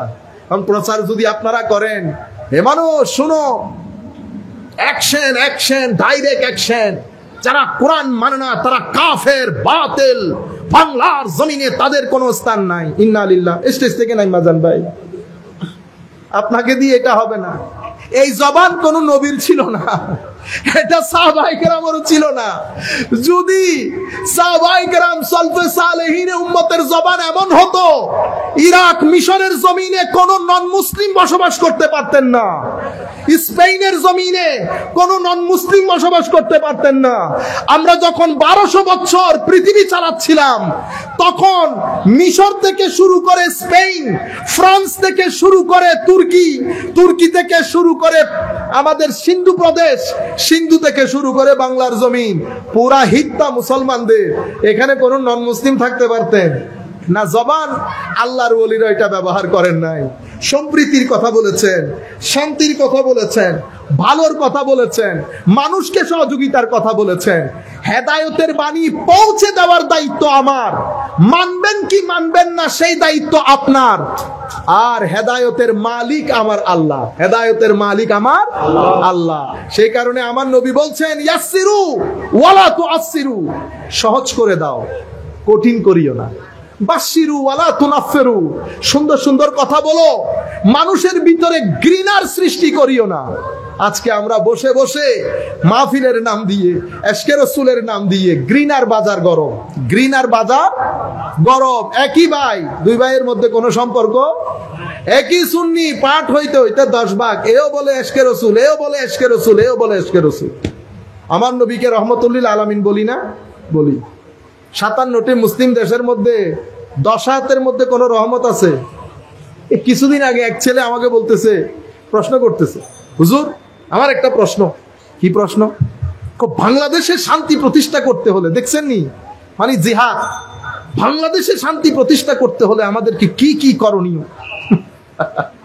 আমি প্রথমে হাইসা তারে রিল্যাক্স করলাম, আল্লাহ বেটা যেই আগুন, যে গরম আপনার ভিতরে, আল্লাহ বাংলাদেশে শান্তি পরে প্রতিষ্ঠা করিয়ে, এটা পরে হবে, আগে আপনার 5.5 ফিট শরীরের মধ্যে শান্তি প্রতিষ্ঠা করে। আপনার 5.5 ফিট শরীরের মধ্যে শান্তি নাই, আপনি বসে আছেন বাংলাদেশে শান্তি প্রতিষ্ঠা করার জন্য। হইল নি কথা? ঘরে প্রত্যেকদিন মারামারি করেন, এলাকার মধ্যে মারামারি করেন, হ্যাঁ, গ্যাস্ট্রিকের জ্বালা, গ্যাস্ট্রিকের জ্বালা, সিনার ভিতরে আপনি অ্যাসিফিক্স ঢুকাইতে অ্যাসিফিক্স ঢুকানোর জায়গা নাই, আপনার ভিতরে এত জ্বালা, আপনি বাংলাদেশে শান্তি কেমনে প্রতিষ্ঠা করবেন? আগে নিজে শান্তি হন আমার ভাই, আমার নবীকে ধারণ করেন, ভদ্রতা শিখেন, নম্রতা শিখেন, জ্ঞান শিখেন, আলোকিত হন। আপনি যদি আলোকিত হন, এই লাইটগুলো যখন জ্বালাইছি, কোন লাইট আপনাকে বলছে এই তোমরাও আলোকিত হও, এই তোমরাও আলোকিত, লাইট জ্বলবে, আপনি আলোকিত হবেন। আপনি যখন enlightened, if you are enlightened, then wherever you go, people whoever come close to you will be enlightened. যেখানে যাবেন, যেই আপনার কাছে আসবে, সে আলোকিত হবে। ধর্মের নূর, এক আজীব নূর। ক্যারিবিয়ান কান্ট্রিতে গেছি, জ্যামাইকাতে, জুমার খুতবা দিচ্ছি, তো তারা আমাকে বলতেছে, আয় হায় কত কষ্ট করে মসজিদ চালায় জানেন, মানুষগুলো নন মুসলিম ছিলেন, ইসলাম গ্রহণ করেছেন, কত কত টাকা পয়সা খরচ করে মসজিদ বানাইছেন, কত কষ্ট করে, কল্পনার বাইরে। তো বলতেছে, হুজুর কিছু নন মুসলিম লয়ার আসবেন, লয়ার, কোনো অসুবিধা আছে? আল্লাহ কোনো অসুবিধা নেই, পিছনে তাদেরকে জায়গা করে দাও। তো তাদেরকে পিছনে জায়গা করে দিয়েছে, তারা বসেছে চেয়ার মোড়া টাইপ জিনিসপত্র নিয়ে, নামাজ দোয়া পড়া শেষ হয়েছে। ওখানকার অনেক বড় নামকরা লয়ার, তিনি আমাকে এসে বলতেছেন, হুজুর এটা যদি ইসলাম হয়, তাহলে বর্তমান পৃথিবীর জন্য সবচেয়ে সুইটেবল জিনিস হচ্ছে ইসলাম। আপনি যেটা বলেছেন সেটা যদি ইসলাম হয়, তাহলে বর্তমান অশান্ত পৃথিবীকে শান্ত করার জন্য সবচেয়ে উত্তম অস্ত্র হচ্ছে ইসলাম। আল্লাহ বিশ্বাস করেন, এটা আমি বলি নাই। আপনি আমার নবীকে একটু স্টাডি করেন, আপনি আমার নবীকে যদি পড়েন, আপনি বুঝবেন আমার নবী এবং আমার এই বক্তব্যের মধ্যে কোনো ফারাক আছে কিনা। ইসলাম যদি কাটার কথা বলতেন, কাটানি শুরু করেছে মুসলমানদের মধ্যে খারেজিরা, জবাই করে দেওয়া। কি করে দেওয়া? জবাই, স্লটারিং কালচার, জবাই করে দেওয়ার সংস্কৃতি। আমার নবী বদর, উহুদ, খন্দক, হুনাইন, প্রায় 87টা ছোট বড় যুদ্ধ করেছেন। কোন যুদ্ধের মধ্যে আমার নবী মানুষকে কাটবে দূরের কথা, আমার নবীর জীবনে আমার নবী কাউকে একটা ধাক্কাও দেয় নাই। কাউকে একটা ধাক্কা দূরের কথা, আমার নবী কারো দিকে শত্রুতা করে লাল চোখ দিয়ে যে তাকায়, সেটা আমার নবী কখনো করেন না। শুধু উহুদের প্রান্তরে আমার নবীকে যখন কাফেররা চতুর্দিক থেকে ঘিরে ফেলেছে, আমার নবী যখন রোগ বড়া চোখ নিয়ে বলেছে, চেনো আমি কে? আমি আব্দুল্লাহর পুত্র মোহাম্মদ বলছি সাল্লাল্লাহু আলাইহি ওয়াসাল্লাম। আমার নবীর আওয়াজ, আমার নবীর চোখের রবের মধ্যে কাফেরদের হাত থেকে অস্ত্র পড়ে গেছে। আরেকটা যুদ্ধে আমার নবী ট্যাক লাগিয়ে গাছের সাথে রেস্ট করছিলেন, এক কাফের এসে আমার নবীকে তলোয়ার উঁচিয়ে বলতেছেন, বলো এখন তোমাকে আমার হাত থেকে কে বাঁচাবে? আমার নবী চোখ খুলে শুধু তার দিকে তাকানোর দের, কারণ আমার নবীর চোখের ফিউজাত পেয়েছে ঈগল পাখি। কি কি পাখি? ঈগল পাখি। ঈগল পাখির চোখের দৃষ্টির মাধ্যমে ঈগল পাখি যাদেরকে খায়, আক্রমণ করে, ঈগল পাখির চেয়ে অনেক বড় না? পুরা হরিণ ধরে নিয়ে যাচ্ছে। ঈগল পাখি বড় না হরিণ বড়? হরিণ বড়। কিন্তু ঈগল পাখির চোখ দেখেছেন কখনো? আমার নবীর চোখের ফুয়ুজা। তো আমার নবী যখন চোখ দিয়ে দেখলেন, তার হাত থেকে তরবারি পড়ে গেছে। সেটা আমার নবীর রূপ, আমার নবীর দবদবা আজিমুশ শান। কিন্তু আমার নবী কখনো কাউকে গালি দেন নাই, ধাক্কা দেন নাই, কটু কথা বলেন নাই। ইচ্ছে করলে পারতেন। আবু লাহাব খবিস লাঈন, ইয়াজিদের আগে আবু লাহাব আমার নবীকে সবচেয়ে বেশি কষ্ট দিয়েছেন। বাচ্চাদেরকে দিয়ে পাথর নিক্ষেপ করিয়েছেন, রক্তাক্ত করিয়েছেন আমার নবীকে, মানুষকে দিয়ে গালি দেওয়াইছেন আমার নবীকে। কিন্তু আমার নবী টু শব্দ করেন নাই, চাচা হওয়ার কারণে। সেই কারণে আবু সুফিয়ানকে যখন নাজ্জাশী জিজ্ঞেস করেছে, আবু সুফিয়ান তখন ইসলাম কবুল করেন নাই রাদিয়াল্লাহু আনহু। নাজ্জাশী যখন জিজ্ঞেস করেছে, আচ্ছা বলো তো এই ব্যক্তি মানুষ হিসেবে কেমন? আবু সুফিয়ান বলছেন রাদিয়াল্লাহু আনহু, দেখেন শত্রুতা আপন জায়গায়, কিন্তু এর মতো মানুষ হয় না। আমি এই মেসেজটা আপনাদেরকে দিতে চাচ্ছি, ভদ্রতার মেসেজ। ভদ্র হন, গালিগালাজ ছেড়ে দেন, গালিগালাজ ছেড়ে দেন। কেন জানেন? নিজের শরীরের জন্য। আপনি যখন এখান থেকে সলগোলা যাচ্ছেন, কারোর সাথে ঝগড়া হয়েছে, আপনি যদি একটু ধৈর্য ধরে চলে যান, সারাদিন আরামে থাকতে পারবেন, কোনো টেনশন হবে না, প্রেসার বাড়বে না, আপনার শরীরে কোনো ক্ষতি হবে না, শুধু ধৈর্য ধরতে একটু কষ্ট হবে।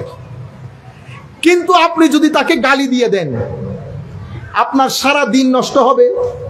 গালি যদি একটু বেশি হয়, পুরা সপ্তাহ নষ্ট হবে, ব্লাড প্রেসার হাই হবে। আপনি শরীরের ক্ষতিও করলেন, মানুষের ক্ষতিও করলেন, মানসিক ক্ষতিও করলেন। কিন্তু আপনি যদি একটু ধৈর্য ধারণ করেন, দেখেন গত কিছুদিন আগে বাসে ঢাকা গেছি, বৃহস্পতিবার ছিল, অনেক বিজি রাস্তা, লেট হয়ে গেছে, অনেক প্রায় 8 ঘন্টা লেগে গেছে। তো আসরের নামাজ পড়ার জন্য দাঁড়াচ্ছি যখন, তখন প্রায় 6:15। আসরের নামাজ পড়ে আমরা আসছি, নিচে 2 মহিলা, মাশাআল্লাহ, আল্লাহ রাব্বুল আলামিন আরো বরকত দান করুক, এই পরিমাণ গালি দেওয়া শুরু করেছে। এই পরিমাণ, মানে নামাজ পড়তে কেন নামলো? নামাজে রক্ত শেষ। কারণ তারা তো সোহাগ গাড়ির ভিতর থেকে দুনিয়া দেখতেছে, তো ভিতর থেকে দুনিয়া দেখার কারণে গ্লাস তো কালো, সেই মনে করতেছে মাগরিব ভক্ত হয়ে আরো অনেক কিছু হয়ে গেছে। তো বাইরে আসলেন, আমি শুধু হেসে ড্রাইভারকে বলতেছি, ওনাদেরকে বলেন হয় সানগ্লাস খুলতে, নতবা বাস থেকে নেমে দুনিয়া দেখতে, দুনিয়াতে এখনো আলো আছে। বুঝতে পেরেছেন? বাস থেকে নামছে, নামার পরে তারা গাড়ি ধরবে, আমিও পাশে দাঁড়ানো। দেখেন 2.5-3 ঘন্টা হয়ে গেছে। আমি কিন্তু আমার কোনো অসুবিধা, আমার সাথে আরো 4-5 জন ছিল, তারা আরামসে যার যার গাড়ি নিয়ে চলে যাচ্ছে, আমিও গাড়ির জন্য ওয়েট করতেছি। কিন্তু 2 মহিলা, আমার মনে হয় 4-5 জন ট্যাক্সিওয়ালার সাথে তাদের লেগেছে। এই যে এটা কেন? এটা হচ্ছে ব্যাড পয়জন, খারাপ বিষ, যেটা আপনি গালির মাধ্যমে নিয়েছেন। এটা আপনাকে আজকে কালকে 2-3 দিন শান্তিতে থাকতে দিবে না। সেই জন্য আমার নবী বলেছেন ধৈর্য ধরতে। আমরা মনে করেছি ধৈর্য ধরলে আল্লাহ অনেক দেবেন, সেটা কবর থেকে দেবেন। কবর থেকে কেন? দেওয়া দুনিয়া থেকে শুরু হবে। কি কি দেবেন? সম্মান দেবেন, মানসিক শান্তি দেবেন, স্ট্রং পার্সোনালিটি দেবেন, আখলাক দেবেন, এক ধৈর্যের কারণে, এক ধৈর্যের কারণে। সেই কারণে নেতা যত বড়, ধৈর্য তত বড় হতে হয়।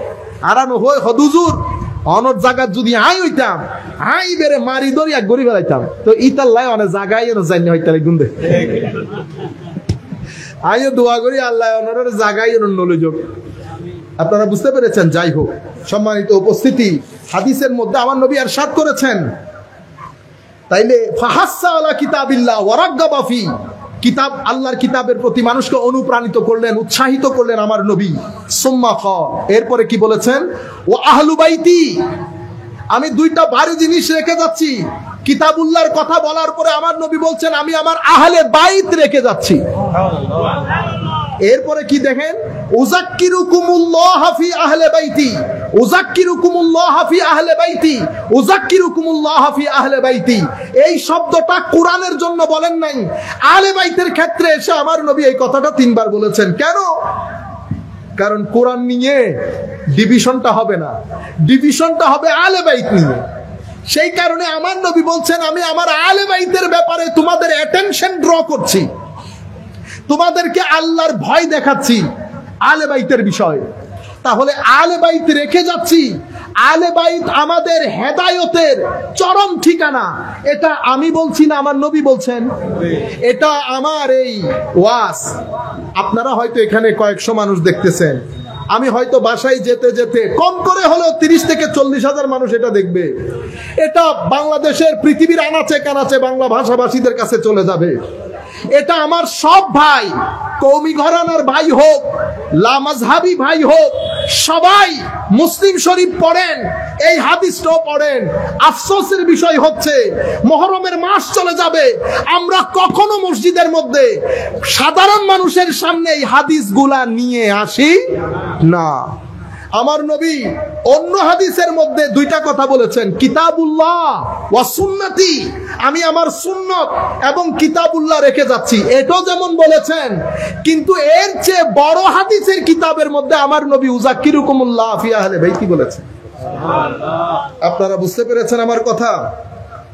সেই হেতু আল্লাহ রাব্বুল আলামিন আমাদেরকে বুঝার তৌফিক দান করুক। আমি শুধু হাদিসগুলা বলবো, কোনো ব্যাখ্যা বিশ্লেষণ নাই। আপনারা যেন জিনিসগুলা কিছু হলেও ধারণ করতে পারেন। আমার নবী অন্য হাদিসের মধ্যে, এটা মুসলিম শরীফ সহ অসংখ্য কিতাবের মধ্যে এসেছে, আমি শুধু মুসলিম শরীফের কথা বললাম। এই এখন যেই হাদিস বলবো সেটা ইমাম তিরমিজি রওয়ায়াত করেছেন, এটা ইমাম নাসাই রওয়ায়াত করেছেন, ইমাম আহমদ ইবনে হাম্বল রওয়ায়াত করেছেন। আপনারা না বুঝলেও যারা বুঝার তারা বুঝে। কি বলেছেন? এগেইন যায়েদ ইবনে আরকাম قال রাসূলুল্লাহ সাল্লাল্লাহু আলাইহি ওয়াসাল্লাম ইন্নী তারিকুন ফীকুম মা ইন তামাসসাকতুম বিহি লান তাদিল্লু বাদি।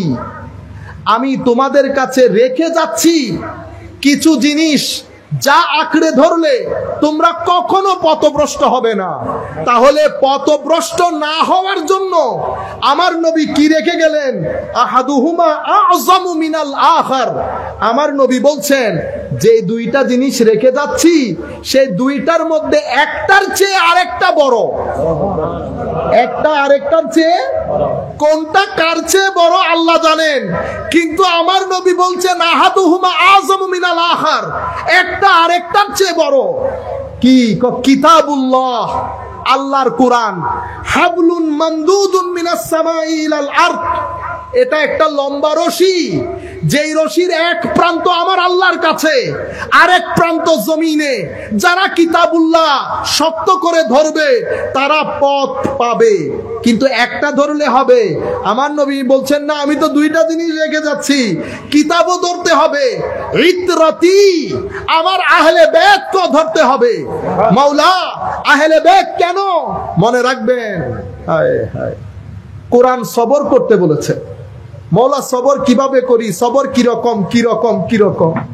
ইমামে হুসাইন কারবালার প্রান্তরে দেখিয়েছে সবর বলে কাকে, সবর কেমনে ধরতে হয়। আমি আর ব্যাখ্যা বিশ্লেষণের মধ্যে যাচ্ছি না, তবে মনে রাখবেন আহলে বাইতের কথা বলছি যেহেতু শাহাদাতে কারবালার মাহফিল, সাহাবায়ে কেরামের সাথে বিয়াদবি করে নয়, বেয়াদবি করে নয়। আহলে বাইত যাদের কথা বলছেন ওনারা প্রত্যেকেই সাহাবিয়ে রাসূল, প্রত্যেকেই সাহাবিয়ে রাসূল সাল্লাল্লাহু আলাইহি ওয়াসাল্লাম। আমি এগুলার কথা বলে যাচ্ছি কারণ শাহাদাতে কারবালার মাহফিল, সম্মানিত উপস্থিতি। এরপরে আমার নবী বলছেন ওয়া ইতরাতি আহলু বাইতি, আরেকটা হচ্ছে আমার আহলে বাইত। এরপরে কি বলছেন? ওয়ালাই ইয়াতাফাররাকা হাত্তা ইয়ারিদা আলাইয়াল হাউদা। কুরআন এবং আহলে বাইত একটা আরেকটার চেয়ে কখনো পৃথক হবে না, কখনো পৃথক হবে না। এখান থেকে শুরু করে আমি যখন কাউসারের পানি পান করাবো সেদিন পর্যন্ত আহলে বাইত কুরআন থেকে পৃথক হবে না, কুরআন আহলে বাইত থেকে পৃথক হবে না। কুরআন দেখলে আহলে বাইত স্মরণ আসবে, আহলে বাইত দেখলে কুরআন স্মরণে আসবে। আপনারা বুঝতে পেরেছেন?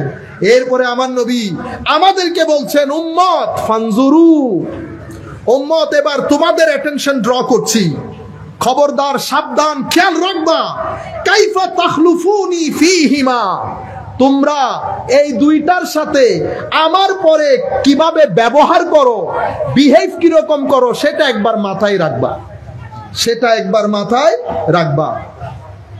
আমরা আর দীর্ঘায়িত না করে কিছু হাদিস আপনারা জানেন, কিছু কোরআনের আয়াত, ইন্নামা ইউরিদুল্লাহু লিইউযহিবা আনকুমুর রিজসা আহলাল বাইত। হযরত এই হাদিস অসংখ্য জায়গায় অনেক ধরনের করে এসেছে। হযরতে আয়েশা সিদ্দিকা রাদিয়াল্লাহু তাআলা আনহা থেকে বর্ণিত। আবার বলা হচ্ছে এটা উম্মু সালামার ঘরে নাজিল হয়েছে এই আয়াত। আয়াত নাজিল হওয়ার পরে আমার নবী চাদরের মধ্যে চারজনকে ঢুকালেন, হযরত আলী, ফাতেমা, হাসান, হোসেন, চারজনকে ঢুকিয়ে ফাজাল্লালাহু বিকিসাইন, চাদরের মধ্যে আমার নবী এই চারজনকে আবৃত করলেন। সুম্মা ক্বাল, অতঃপর বললেন, আল্লাহুম্মা হাউলাই আহলু বাইতি, আল্লাহ এরাই আমার আহলে বাইত, ফাআযহিব আনহুমুর রিজসা ওয়া তাহহিরহুম তাতহীরা, তাদের থেকে সমস্ত নাপাকি দূর করে যেভাবে পবিত্র করা চাই তাদেরকে সেভাবে পবিত্র করে দেন। ক্বালাত উম্মু সালামা, আমাদের মা, আজওয়াজে মুতাহহারা, আমার নবীর স্ত্রী হযরতে উম্মু সালামা বলেন, ইয়া রাসূলুল্লাহ ওয়া আনা মাআহুম, ইয়া রাসূলুল্লাহ আমিও তো আহলে বাইত। আমার নবী বলছেন, আনতি আলা মাকানিক ওয়া আনতি আলা খায়র, আমার নবী বলছেন, উম্মু সালামা তুমি আহলে বাইত, তুমি তোমার জায়গায় সম্মানিত, তুমি তোমার জায়গায় অনেক মঙ্গল প্রাপ্ত, সেটা এক জায়গা আর এটা আরেক জায়গা, তোমার মকামও অনেক বুলন্দ।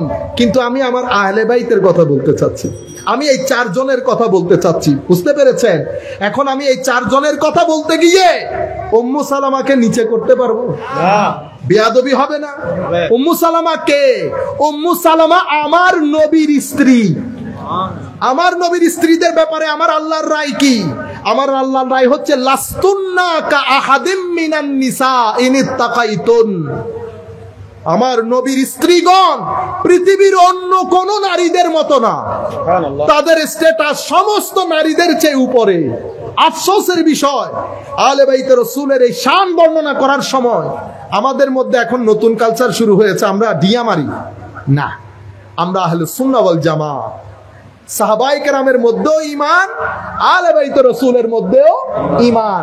এখানেও হায়া রাখতে হবে, এখানেও হায়া রাখতে হবে, কোনটাকে উপর নিচ করব না। উপর নিচ সেটা আল্লাহ আল্লাহ রাসূল করবেন, আমরা করব।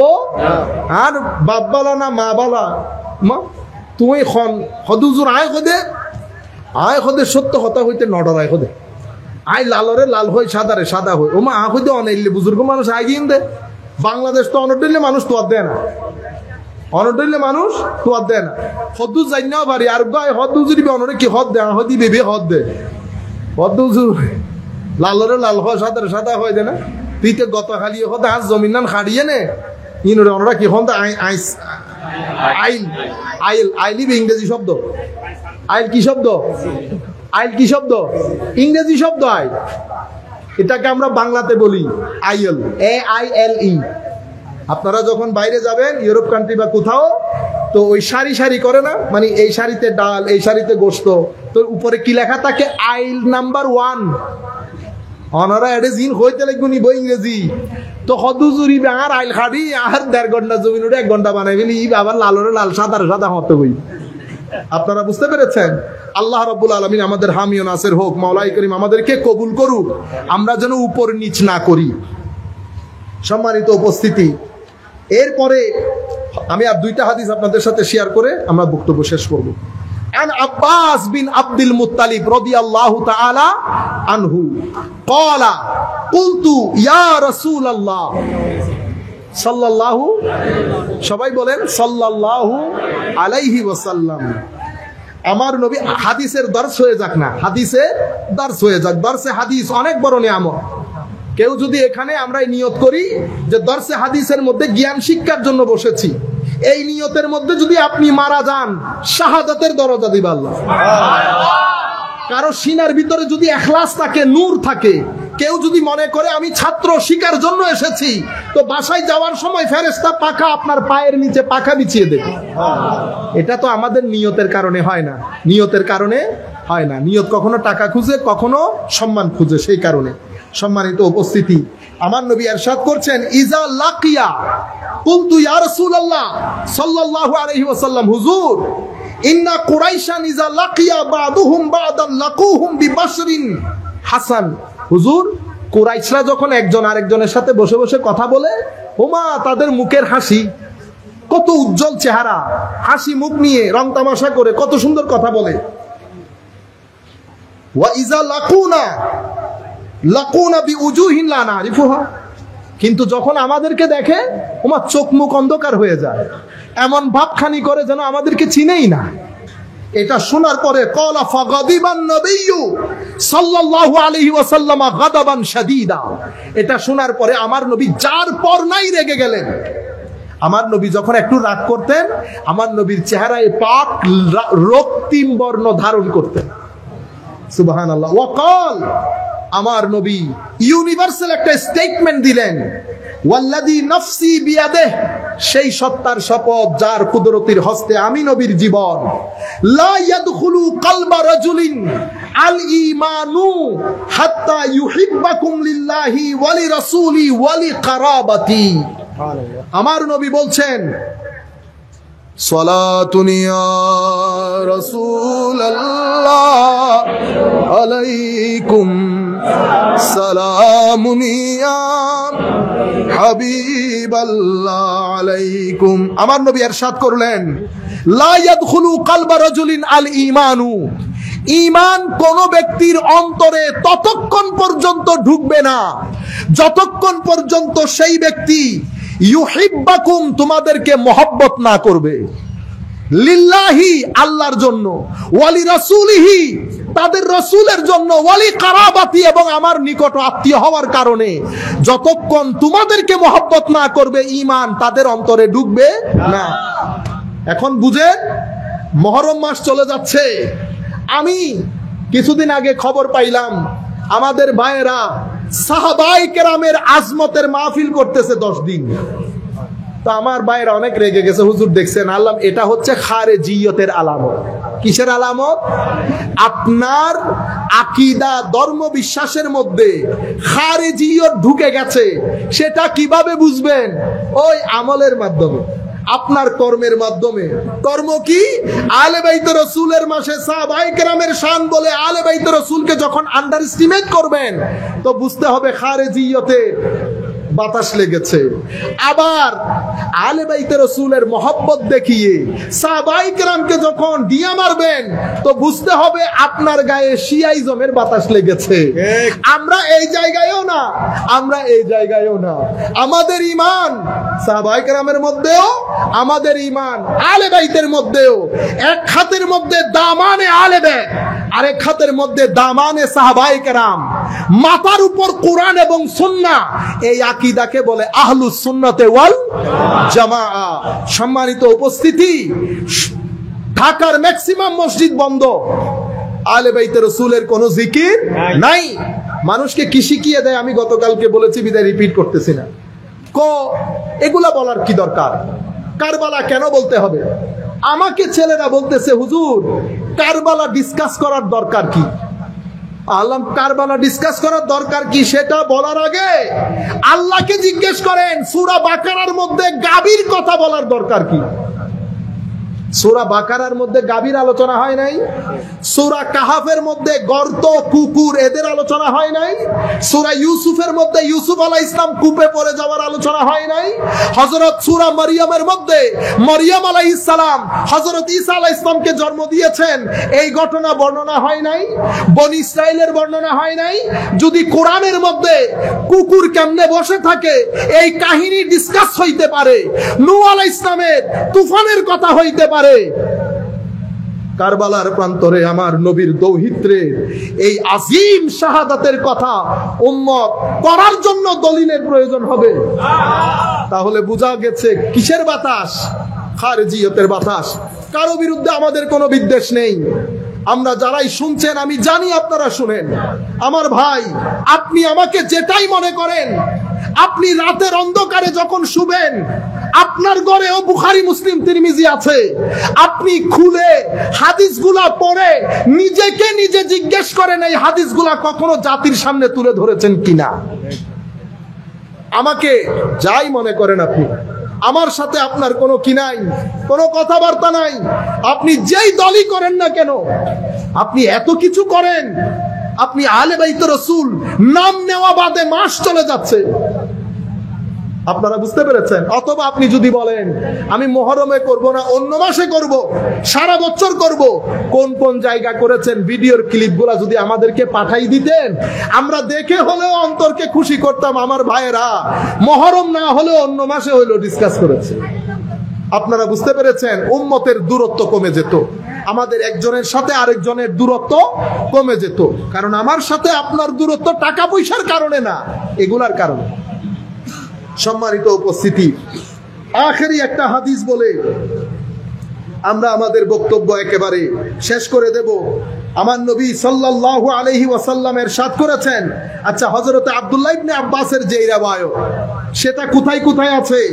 ইমাম আহমদ ইবনে হাম্বল ওনার মুসনাদের মধ্যে বর্ণনা করেছেন, ইমাম নাসাই শরীফের মধ্যে, ইমাম হাকিম মুস্তাদরাকের মধ্যে, ইমাম বাজ্জার ওনার মুসান্নাফের মধ্যে, মুসনাদের মধ্যে জিকির করেছেন। ইমাম আল্লাহুম্মা সাল্লি আলা সাইয়্যিদিনা মাওলানা মুহাম্মদ ওয়া আলা আলি সাইয়্যিদিনা মাওলানা মুহাম্মদ। ইমাম দাইলামি ওনার মুসনাদের মধ্যে রিওয়ায়াত করেছেন এই হাদিস। ইমাম বাইহাকি শুআবুল ঈমানের মধ্যে, ইমাম বাজ্জার ওনার মুসনাদের মধ্যে, অসংখ্য মুহাদ্দিসিনে কেরাম এই হাদিসগুলো রিওয়ায়াত করেছেন। আর আরেক হাদিসের মধ্যে আমার নবী সাল্লাল্লাহু আলাইহি ওয়াসাল্লাম ইরশাদ করছেন, ইমামে হাসান এবং ইমাম হুসাইন দুইজন, ইমামে হাসান উপরের দিকে, ইমাম হাসান নিচের দিকে, দুইজন দেখতে এক্সাক্ট আমার নবীর মতো ছিলেন। এক্সাক্ট দেখতে কার মতো? আমার নবীর মতো ছিলেন সাল্লাল্লাহু আলাইহি ওয়াসাল্লাম রাদিয়াল্লাহু আনহুম আজমাইন। এরপরে আমার নবী সাল্লাল্লাহু আলাইহি ওয়াসাল্লাম আরো ইরশাদ করছেন, عن جابر بن عبد الله قال قال رسول الله صلى الله عليه وسلم لكل بني عصبة ينتمون إليهم إلا ابني فاطمة فأنا وليهما وعصبتهما। এই রিওয়ায়াত ইমাম হাকিম মুস্তাদরাকের মধ্যে, ইমাম আবু ইয়ালা, ইমাম হাকিম বলেছেন হাযা হাদিসুন সহিহুল ইসনাদ। ইমাম হাকিম এটাকে সহিহ বলেছেন। কি? আমার নবী ইরশাদ করছেন, প্রত্যেক ব্যক্তি, আমার যে নসল বংশ, এটা আমার কিসের দিক থেকে হয়? বাবার দিক থেকে, মার দিক থেকে। আমার নবী বলছেন আমার ক্ষেত্রে ভিন্ন। কি ইয়া রাসূলুল্লাহ? আমার বংশ দ্বারা সামনের দিকে যাবে কার মাধ্যমে? আমার বেটি ফাতেমার দুই সন্তানের মাধ্যমে। তাদের বংশ দ্বারা সামনের দিকে যাবে আমি নবীর মাধ্যমে। রুয়ে জমিনের মধ্যে একমাত্র সৃষ্টি আমার নবী, এক্সেপশন, ব্যতিক্রম। আমার নবীর বংশ দ্বারা জারি হয়েছে হযরতে ফাতেমাতুজ জাহরা রাদিয়াল্লাহু তাআলা আনহার মাধ্যমে। সম্মানিত উপস্থিতি, এক ফাতেমা, আমার আল্লাহ কোরআনে বলেছেন ইন্না আতাইনা কাল কাউসার। হুজুর মন খারাপ করবেন না, কে কি আপনাকে বলছে? আপনি নির্বংশ, আপনার কোনো বংশ নাই, আমি আপনাকে কাউসার দান করেছি। কোন কোন মুফাসসির বলেছেন কাউসার মানে ফাতেমাতুজ জাহরা রাদিয়াল্লাহু তাআলা আনহা। রুহে জমিনের মধ্যে আমার নবী এক ব্যক্তি, এক কন্যার মাধ্যমে, এক বেটির মাধ্যমে পুরা পৃথিবীর বুকে আমার নবীর আহলে বাইত ভরপুর হয়ে গেছে। শুধু ভরপুর হয় নাই, আজকের দিন পর্যন্ত যারাই আমার নবীর দ্বীনের খেদমত করছেন, 50% থেকে বেশি আমার নবীর আহলে বাইত। মাইজবান্ডারের লোক আহলে বাইত কিনা? আহলে বাইত কিনা? জামিয়া যারা প্রতিষ্ঠা করেছেন, সৈয়দ আহমদ শাহসিরি কোটি, হুজুর সৈয়দ তৈয়ব শাহ রহমতুল্লাহ আলাইহি, সৈয়দ কিনা? বাংলার জমিনে 700 বছর 800 বছর আগে এসে নাসিরউদ্দিন সিফা সালাহ রহমতুল্লাহ আলাইহির নাম শুনেছে? এটা তো বিশাল একটা কিতাব, ঠিক আছে? এক নাসিরউদ্দিন সিফা সালাহ। বাংলাদেশের এমন কোন বাড়ি নাই যেখানে হুজুরের কোন বংশের লোক নাই। আপনারা বুঝতে, এটা আজিম শান আল্লাহ দান করেছেন। আমি আর বক্তব্য দীর্ঘায়িত না করি। আল্লাহ রাব্বুল আলামিন আমাদের হামি ও নাসির হোক। মাওলাই করিম আমাদেরকে কবুল করুক। আমি শুরুতে নসিহাতান শক্ত নরম মিলে কিছু কথা বলেছি। আপনারা যদি মনে কষ্ট পেয়ে থাকেন, কষ্ট নিয়েন না। আমি বড় মহব্বত করে, বড় আশা নিয়ে কথাগুলা বলেছি। ছেলেগুলা যদি একটু ভালো হয়ে যায়, এই দেশের মতো দেশ আপনি আর কোথাও খুঁজে পাবেন না। পৃথিবীতে কিছু দেশ আছে ঠান্ডার জন্য বাইর হওয়া যায় না। পৃথিবীতে কিছু দেশ আছে গরমের জন্য বের হওয়া যায় না। আমার এক দেশ সব আছে, ঠান্ডাও আছে, গরমও আছে। বন্ধু বান্ধব নিয়ে আমরা যখন বাইরে কথা বলি, আড্ডা মারি, ব্যাস দিও সুখ না। ঘরে এসে যখন মা বাবা ভাই বোন নিয়ে টেবিলে বসে খাওয়া গ্রহণ করি, জান্নাতের সুখ না। এটা আপনি পৃথিবীর খুব কম দেশে পাবেন, মুসলিম দেশ বাদ দিলে। আল্লাহ রাব্বুল আলামিন আমাদের এই দেশকে সুন্দর করুক, আমাদেরকে নিজেদেরকে সুন্দর মানুষ হিসেবে প্রতিষ্ঠা করার তৌফিক দান করুক। যারা মাহফিল আয়োজন করেছেন, মাওলাই করিম তাদেরকে জাযায়ে খায়র দান করুক। যারা এসে মাহফিলের সৌন্দর্য বর্ধন করেছেন, তাদেরকে আহসানুল জাযা দান করুক। ওয়া মা আলাইনা ইল্লাল বালাগুল মুবিন।